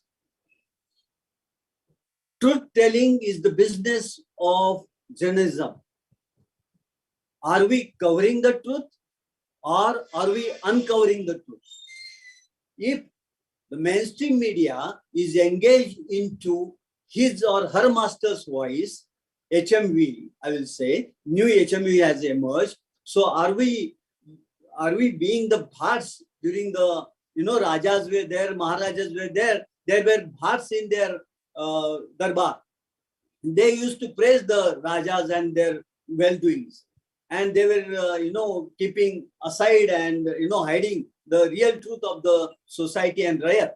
So likewise, our media are being a parts of the power, be it a economic power, be it a educational power, be it political power, social power, cultural power. So, therefore, I personally feel that the very inspiring and very intellectual feast we had because of P. Sainath sir's delivery today, and therefore the democracy democracy is in peril, and we need democratization of the digital information, digital tools, and for that the governments and as well as the private sector, public sector, every person who is having commitment to the democracy must contribute in preserving the value of democracy. And as P. Sainath sir had rightly said, we have to support the digital platforms, alternative digital platforms, who are voicing the voice of the voiceless and which are unearthing the truth covered, hidden, and to come out with the real, situation, ground reality of the situation of the nation without any bias for pro-power or anti-power, but with bias and commitment to the full truth. And truth is the mission of any democracy, and truth is the mission of any journalism, as Mahatma Phule and Dr.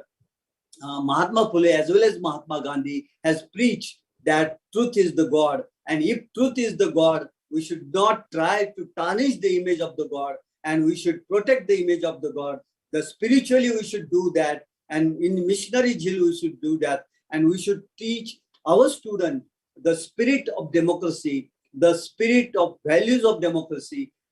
And democracy is the legitimate right of dissidents. It's a legitimate right of dissidents.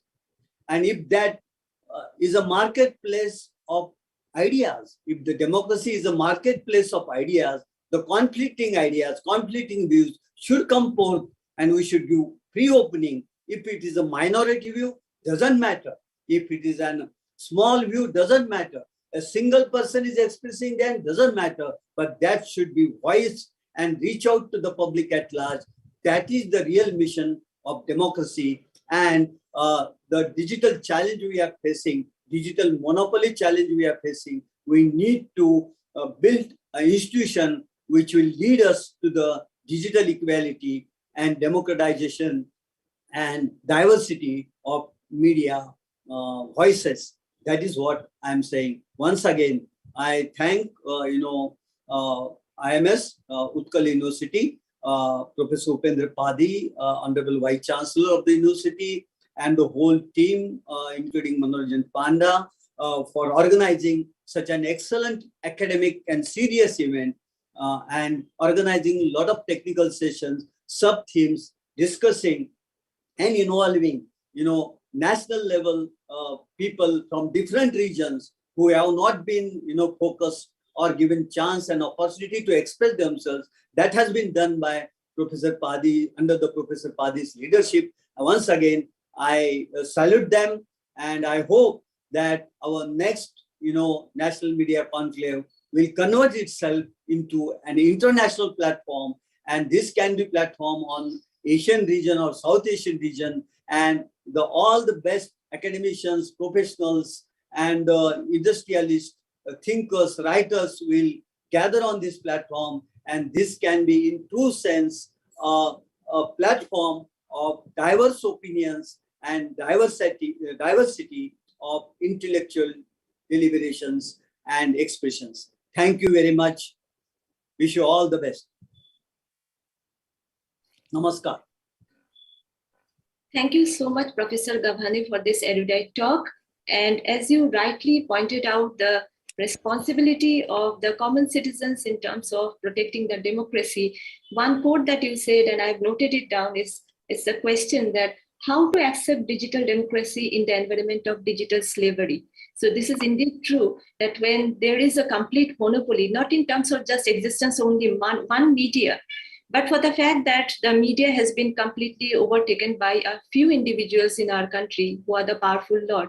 So how to protect that monopoly media, how to protect the media and come out clean out of this monopoly. Thank you so much, sir, for your talk. Now I would request Professor Sunil Kante Behra to give the concluding remark of the National Media Conclave. Over to you, sir. Thank you, Dr. Amrita.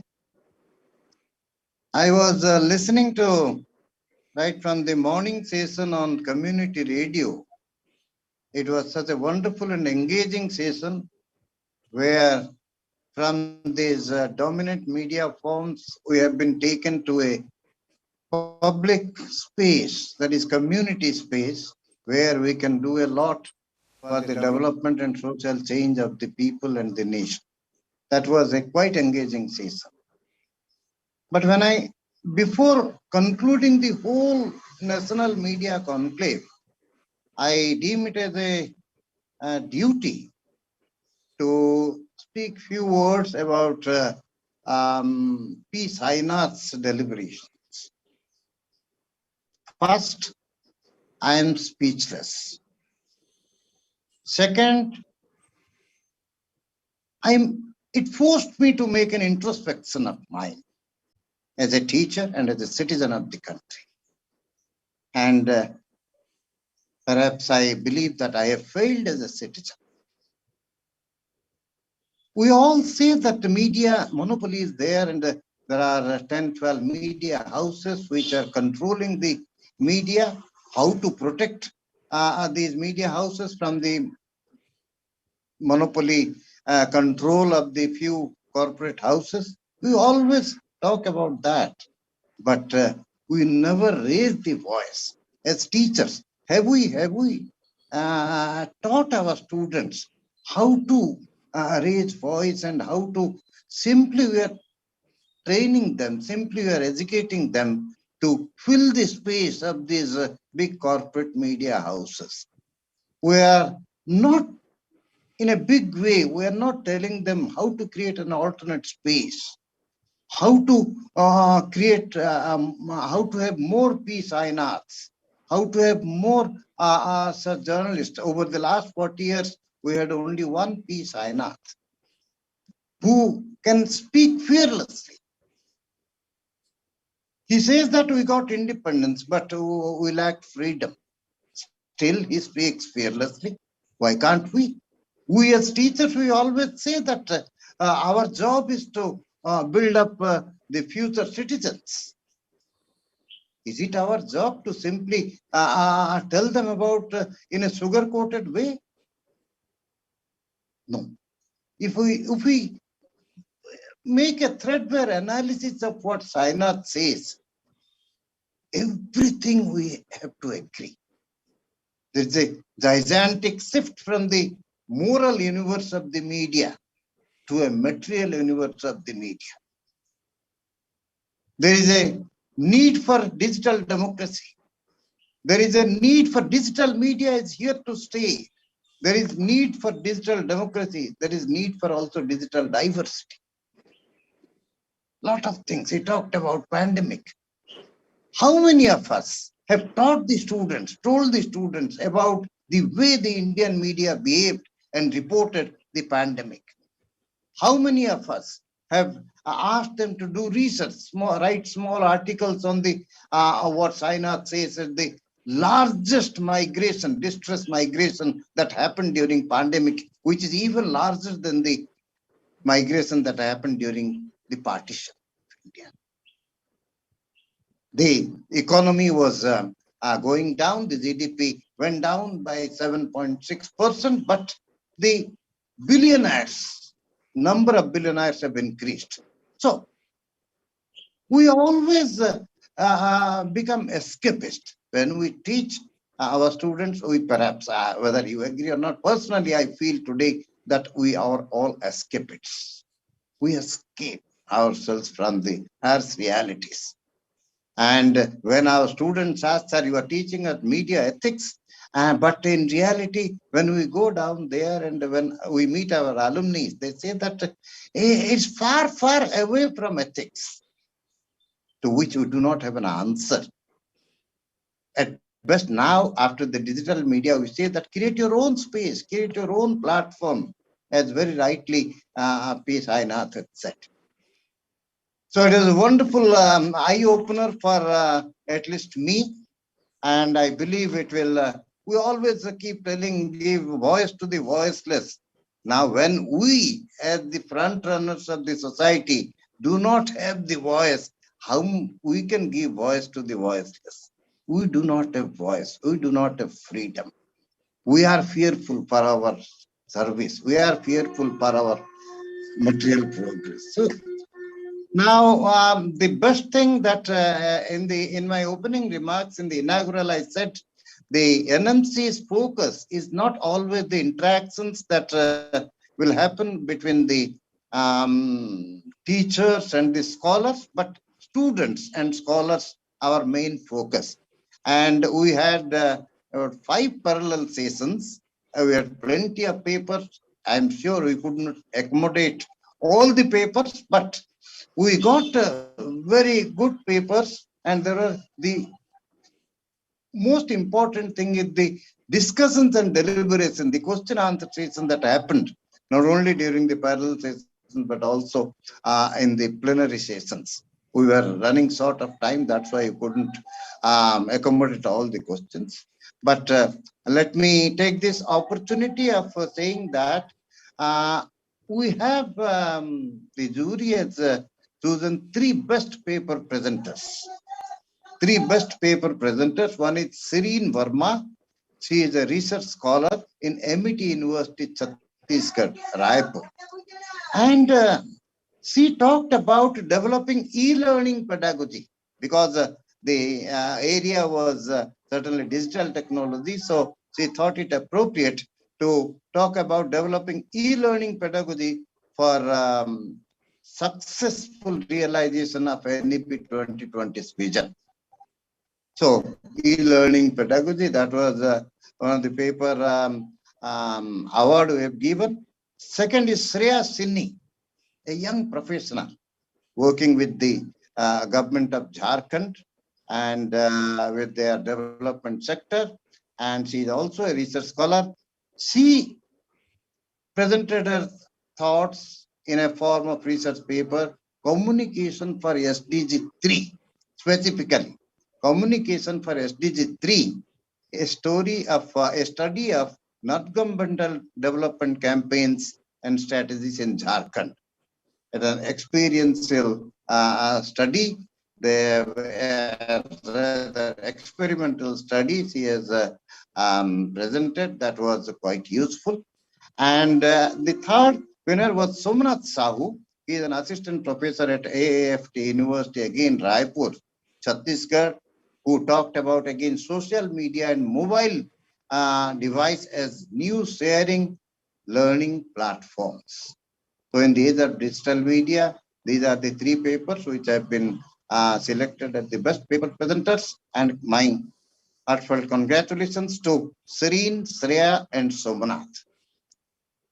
Now coming, there are certain takeaways. What I will not try to conclude with every session, but certain takeaways from this National Media Conclave. The 5th National Media Conclave I have jotted down. What we have agreed upon is that the real focus of NEP 2020 is not only on skills. We talk more in terms of skills, but both on competencies and skills. Competency is completely different than skills, which in turn will help the students develop critical thinking abilities. When you have competencies as well as skills, that will help you to develop critical thinking, and that is the need of the hour today. Second, what is needed, what we have all agreed, is restructuring of the graduation and post-graduation syllabus, the curricular framework on the basis of 5+3+4+1 or 2 model with multiple entry and exit options. That in the inaugural I've said, because multidisciplinarity is the edifice of this NEP 2020, and communication studies particularly is multidisciplinary, is rooted in multidisciplinarity. And for us, it will not be very difficult to formulate, to structure a curriculum, a 4-year curriculum for the graduation level. First year, confining to maybe mobile and print. Again, this is a repetition of what I said in the inaugural session, mobile and print, leading to a certificate program. Second year, again, confining to the radio and television skills and knowledge. Then we can give a diploma. And third year comes to your new media, the few of the research skills and advertising, public relations, everything. Then we can give a graduate degree. And the basically fourth year, that is more focused on research, and more interdisciplinary, multidisciplinary in nature, because we will teach them the philosophy of communication, the sociology of communication, the cultural affinity of communication, and everything. So that will be a kind of a stepping stone to the one-year master's program that has been envisaged in the NAP 2020. So a lot of research skills will be inculcated among the students in the fourth year, which they will practice in the fifth year or the first year or second year of the master's program. Then another thing we all have agreed during the 3 days of discussion, that the sudden transition because of the COVID pandemic, the sudden transition from the offline classroom teaching to online digital learning has brought to fore certain inconsistencies and certain problems in our society, maybe in terms of digital infrastructure, maybe in terms of accessibility by the people, those who live in rural areas where the connectivity is a big issue, and maybe also the availability of the mobile devices, for the mobile devices amongst the economically poor people of the country. That has posed again a big problem in this sudden transition. We were not prepared for that. But of late, the government of India as well as certain state governments have taken care of this. And perhaps we are 50% ready to go for a blended mode of education, the blended mode of teaching and learning, where we can have offline classes as well as we will be ready for the online teaching learning. And students, for that, again, it is not only the infrastructure that is very important. Again, training the trainers. Again, we had a very good engaging session about skilling, reskilling, and upskilling. Now, skilling may be of the students. Reskilling and upskilling, when we say, it is for both students as well as the teachers. Unless we upskill ourselves, unless we upgrade our knowledge base, we will not be contextualizing our teaching pedagogy and the knowledge base. We need to know, we need to upgrade our knowledge base. And unfortunately, from experience, I will tell you the kind of refresher courses, orientation programs that are organized for the teachers, they are, sorry to say that, they are trash. They are simply lecture methods. We invite people from law, we invite people from cultural studies, we invite people, they come and talk to us, and some of us do not listen even, we close our, that's no kind of upgradation of our knowledge of the teachers. This should be workshop based, workshop mode. If we conduct our training the trainers programs for school teachers as well as the university and college teachers, we will have to work out a model where the participation, now we say that teaching should move from teacher centric to learner centric. Similarly, we must realize that when we attend these training programs, we are their learners. We must surrender before, and we must participate in the process of learning. Then only we will be able to do justice to the changing world, changing needs of the students, and the changing needs of technological education. So training the trainers, that is very, very important. And we also have realized that if we implement this NEP 2020, then we will be moving from rote learning to experiential learning. rote learning, what is happening today is we will move to experiential learning. Another thing I will say that Google, Wikipedia and YouTube, they cannot substitute the teacher. They cannot substitute a teacher because they can supplement what a teacher says. They can supplement, but they cannot substitute a teacher. Finally, as a teacher, I can say, if Google gives you information, then the teachers tell you about the context, usage, and critical understanding of that information. Google gives you the information, but about its context, about its usage, about its critical understanding, that can only be given by the teacher. If you learn by seeing the YouTube, then the teacher makes value addition by customizing that learning according to your needs and learning capabilities. Whatever you see in YouTube, you cannot learn yourself. That needs to be customized. That needs to be brought down to your level by the teacher, that a teacher does. I will say that another thing we have learned, I will go back to the industrialized days. If you go back to the industrialization days in the 1950s and 60s, particularly after the Second World War, you will realize that there was a thought, there was a struggling thought came, man versus machine. With heavy industrialization, with a movement and strategic move from the cottage industry to heavy industries, people thought that they will lose their employment and the heavy industries will take over their human labor. And so there was a kind of commotion in those days, man versus machine, but both are there with us today. Similarly, when computers came in the 80s and 85, 90s, then also that was a man versus computer. A lot of people said that every office will be computerized and whatever 10 people do, one computer will do, and there will be a lot of job losses. But computers are there and we are there. Human is supreme. And today's world, the similar thing is happening, that there is a thinking about man versus digital technology. You see, whatever we talk about artificial intelligence, augmented reality, virtual reality, but there is no substitute for human intelligence.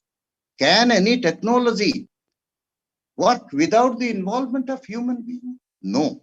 So man is always supreme. So we will have to skill ourselves. We will have to make ourselves knowledgeable. That is the take of this. Now, one or two more things about the skilling, upskilling and reskilling we said, but we are always concerned mostly about our technical skills and knowledge skills. They are fine for getting employment, but when you think in terms of progressing further, riding up the ladder, then soft skills become very, very important. Soft skills which should be an integral part of the curriculum, irrespective of disciplines. Soft skills, what we can say, what are those soft skills? Soft skills may be about personality traits, about social graces, about facility with language, your personal habits, friendliness, teamwork, team building, then optimism, negotiation skills. All these things will help you in establishing yourself one step ahead of your competitors. It's an age of competition, and soft skills need to be a part of the curriculum, not only in communication, but also in other disciplines. That is the reason why in engineering, you will also find a paper on communication skills, soft skills, and it. Then another important thing is media and digital literacy. Media and digital literacy should be an important, very important component of our curriculum. Media literacy is very, very different from media education.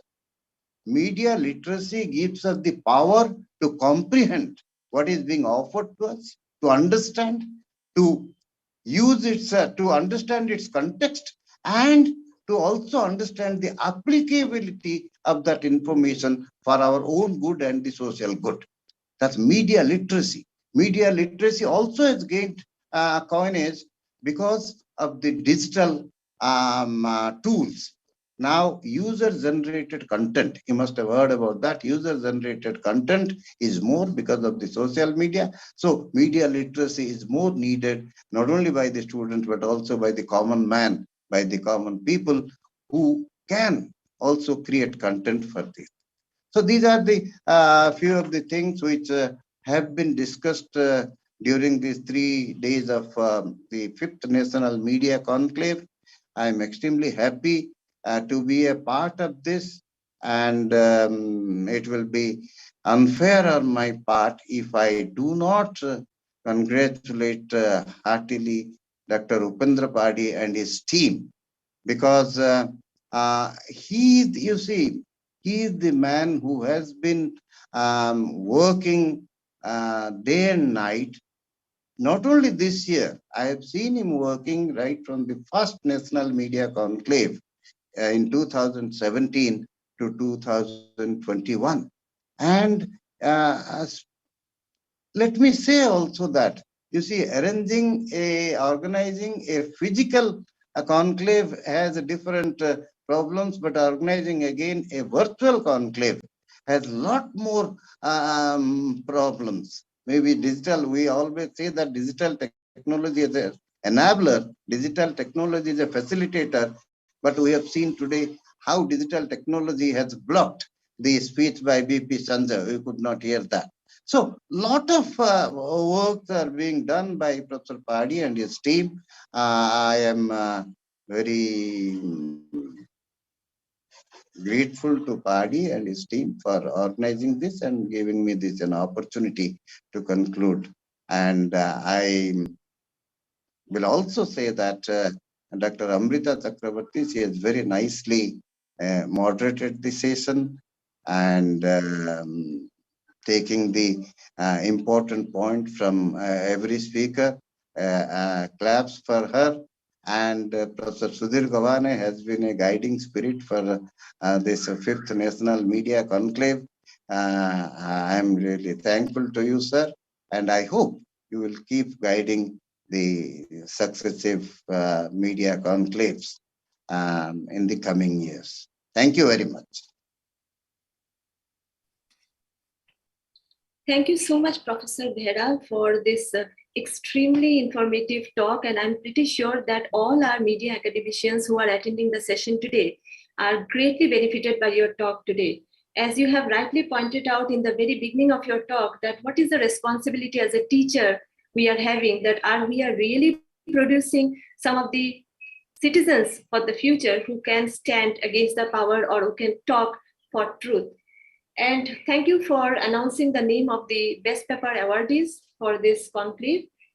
You have also talked about the structure of the Ideals Masters program as per the NEP 2020, and also the fact that you said that the NEP 2020 focuses more on experiential learning and not just rote learning.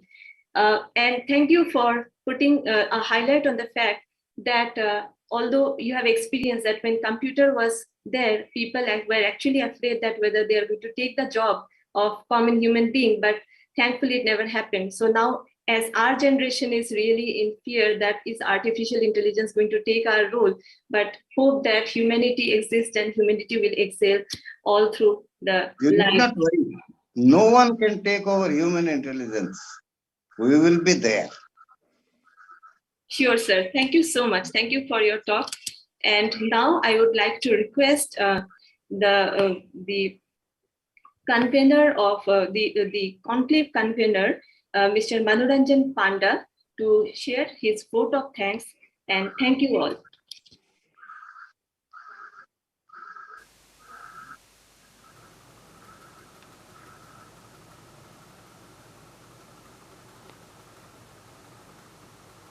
Thank you, Amrita, for inviting me to propose the vote of thanks of this 3-day National Media Conclave 2021. So at the outset, I congratulate all the paper presenters and the awardees who have received the best paper presentation of this year. And first, I will propose to extend my heartfelt deep gratitude to Honorable Governor of Odisha, Professor Ganeshi Lal, for his nice deliberation and decoding the definition of media and journalism and the role of media in the present context. So I deeply thankful to Governor for sharing his thoughts and ideals among us and to be the part of this conference. So I would also like to express my deep, extremely gratefulness to Chief Speaker, acclaimed journalist and founder editor of Pari, P. Sainath, for his deliberation on the present context of media and the role of journalism and the media. So his thoughts and words of wisdom really set the tone of this conclave for this year, which is aptly themed for the national education policy. So the professors and teachers, I hope they will something to take away from this conference. So I deeply honored for giving my vote of thanks to P. Sainath. I am also grateful to extend my vote of thanks to guest of honor of this valedictory ceremony, Professor B.P. Sanjay, professor from Manipal Institute of Communication and former Pro-Vice Chancellor of Central University of Tamil Nadu.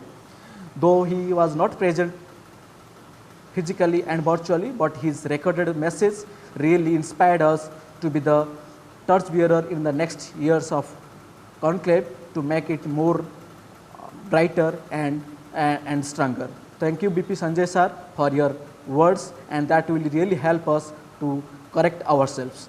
Thank you so much. I have my deepest thanks to one of the patrons of this conclave and chairperson of this session, Professor Sudhir Gavhane, who is the former Vice Chancellor of YCMC University and NGM University from Maharashtra. So he is the man behind us to guide whatever to plan and execute the 3-day National Media Conclave virtually, which is the toughest in comparison to the physical one. So thank you, Sudhir Gavhane sir, for your guidance and suggestion. So we will cherish your suggestions in the next conference too. Thank you so much. I am strongly grateful to our one of the patrons and advisor also, Professor Sunil Kanta Behera, Professor of Eminence and from the Tezpur Central University, Assam. So he is one of the torchbearers of this conference and advisors of this conference, and we hope his guidance and thoughts and suggestions will remain forever for the next year to come, and we greatly helpful and greatly honored to propose my vote of thanks on this valedictory session. Thank you so much, sir.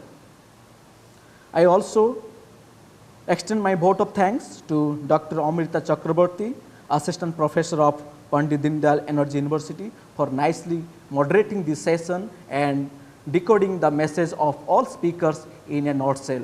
So thank you, Amrita ma'am, for giving your time and moderating this session wonderfully. And thank you so much once again. I also congratulate and extend my vote of thanks to Dr. Jyotiranjan Sahu, Assistant Professor of School of Communication, Xavier University from Bhubaneswar, who is the rapporteur of this session and listening to all through this session, and hope his words will come out in a report. So thank you so much once again, Ranjan Sahu from XIM University, and I also congratulate and express my deep gratitude to the conclave chairman and the director of Institute of Media Studies, who is the host of this organizing this conclave, Professor Upendra Padi, for organizing consecutively for the 5th edition of this conference in the 2021 amid COVID pandemic.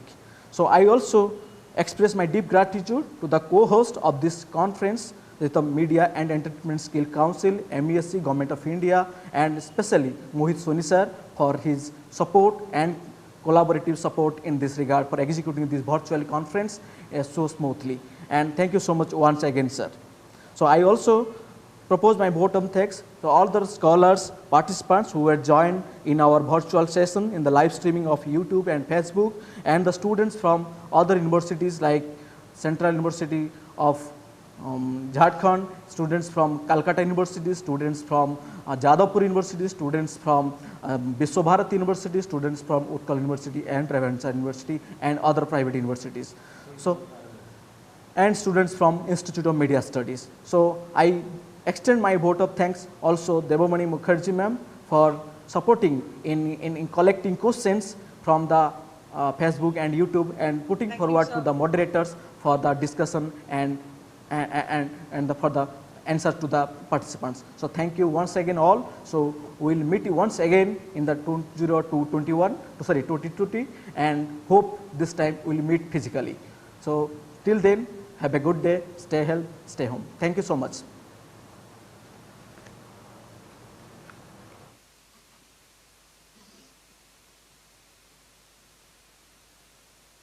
So here we come to the end of this session. Thank you everybody.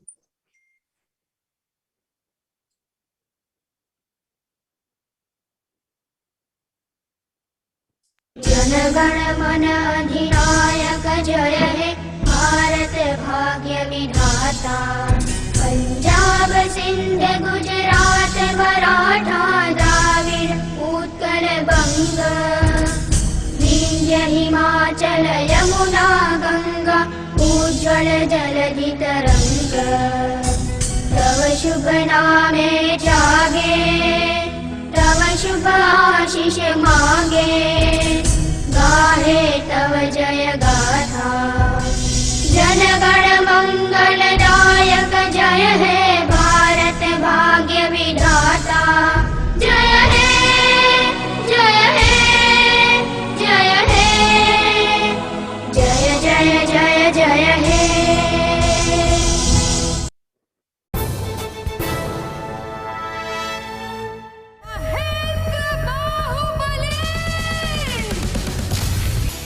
The Indian media and entertainment industry, which is synonymous with creativity and innovation, is poised for a steady growth across its different sectors. This growth in the industry has also raised the bar for excellence. Media and entertainment industry is growing at an exponential rate of 14% CAGR. The employability and the kind of opportunities for entrepreneurship and freelancers are tremendous in this industry. All that you require is a creative skill set.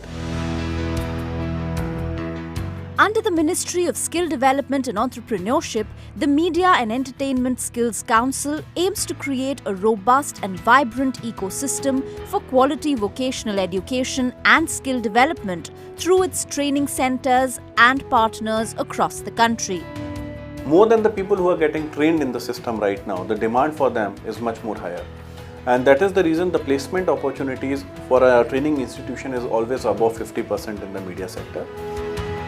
जब मैं यहाँ start किया तो basically after 6 months कुछ मेरे पास skill I जिसकी वजह से मैं फ्रीलांसिंग जॉब कर रहा हूँ जिसकी वजह से मैं इंडिपेंडेंट हूँ और मैं खुद अपना खर्चा बेयर कर पाता हूँ अब.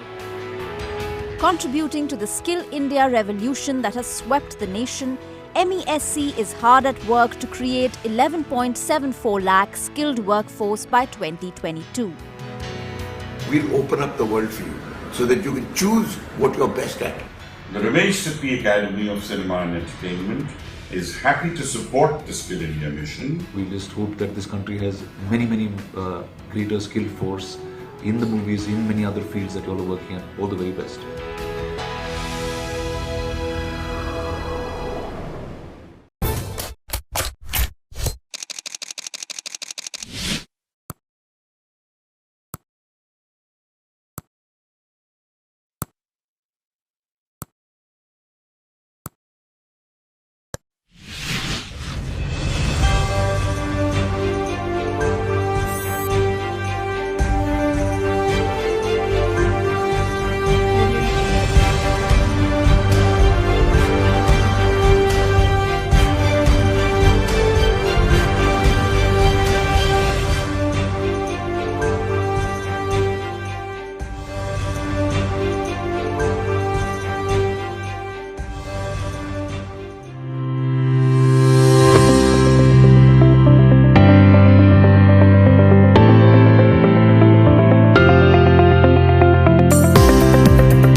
কথা কইব স্বপ্না টিভি আমার কথা কইব স্বপ্না টিভি আমার কথা কইব স্বপ্না টিভি ଆମ ସମସ୍ତଙ୍କର କଥା କହିବ ସ୍ୱପ୍ନା ଟିଭି ଆମର ସ୍ୱର ହବ ସ୍ୱପ୍ନା ଟିଭି ଆମ ଗରିବଙ୍କ କଥା କହିବ ସ୍ୱପ୍ନା ଟିଭି ଆମର କଥା କହିବ ସ୍ୱପ୍ନା ଟିଭି ଆମର କଥା କହିବ ସ୍ୱପ୍ନା ଟିଭି ଆମ ଗରିବଙ୍କ କଥା କହିବ ସ୍ୱପ୍ନା ଟିଭି ଆମର ସମସ୍ତଙ୍କ କଥା କହିବ ସ୍ୱପ୍ନା ଟିଭି ଆମର ଭରସା ସ୍ୱପ୍ନା ଟିଭି ଆମର ଭରସା ସ୍ୱପ୍ନା ଟିଭି ଆମର ଭରସା Swapna TV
fighting enemy to establish that truth on the surface, that truth in the universe.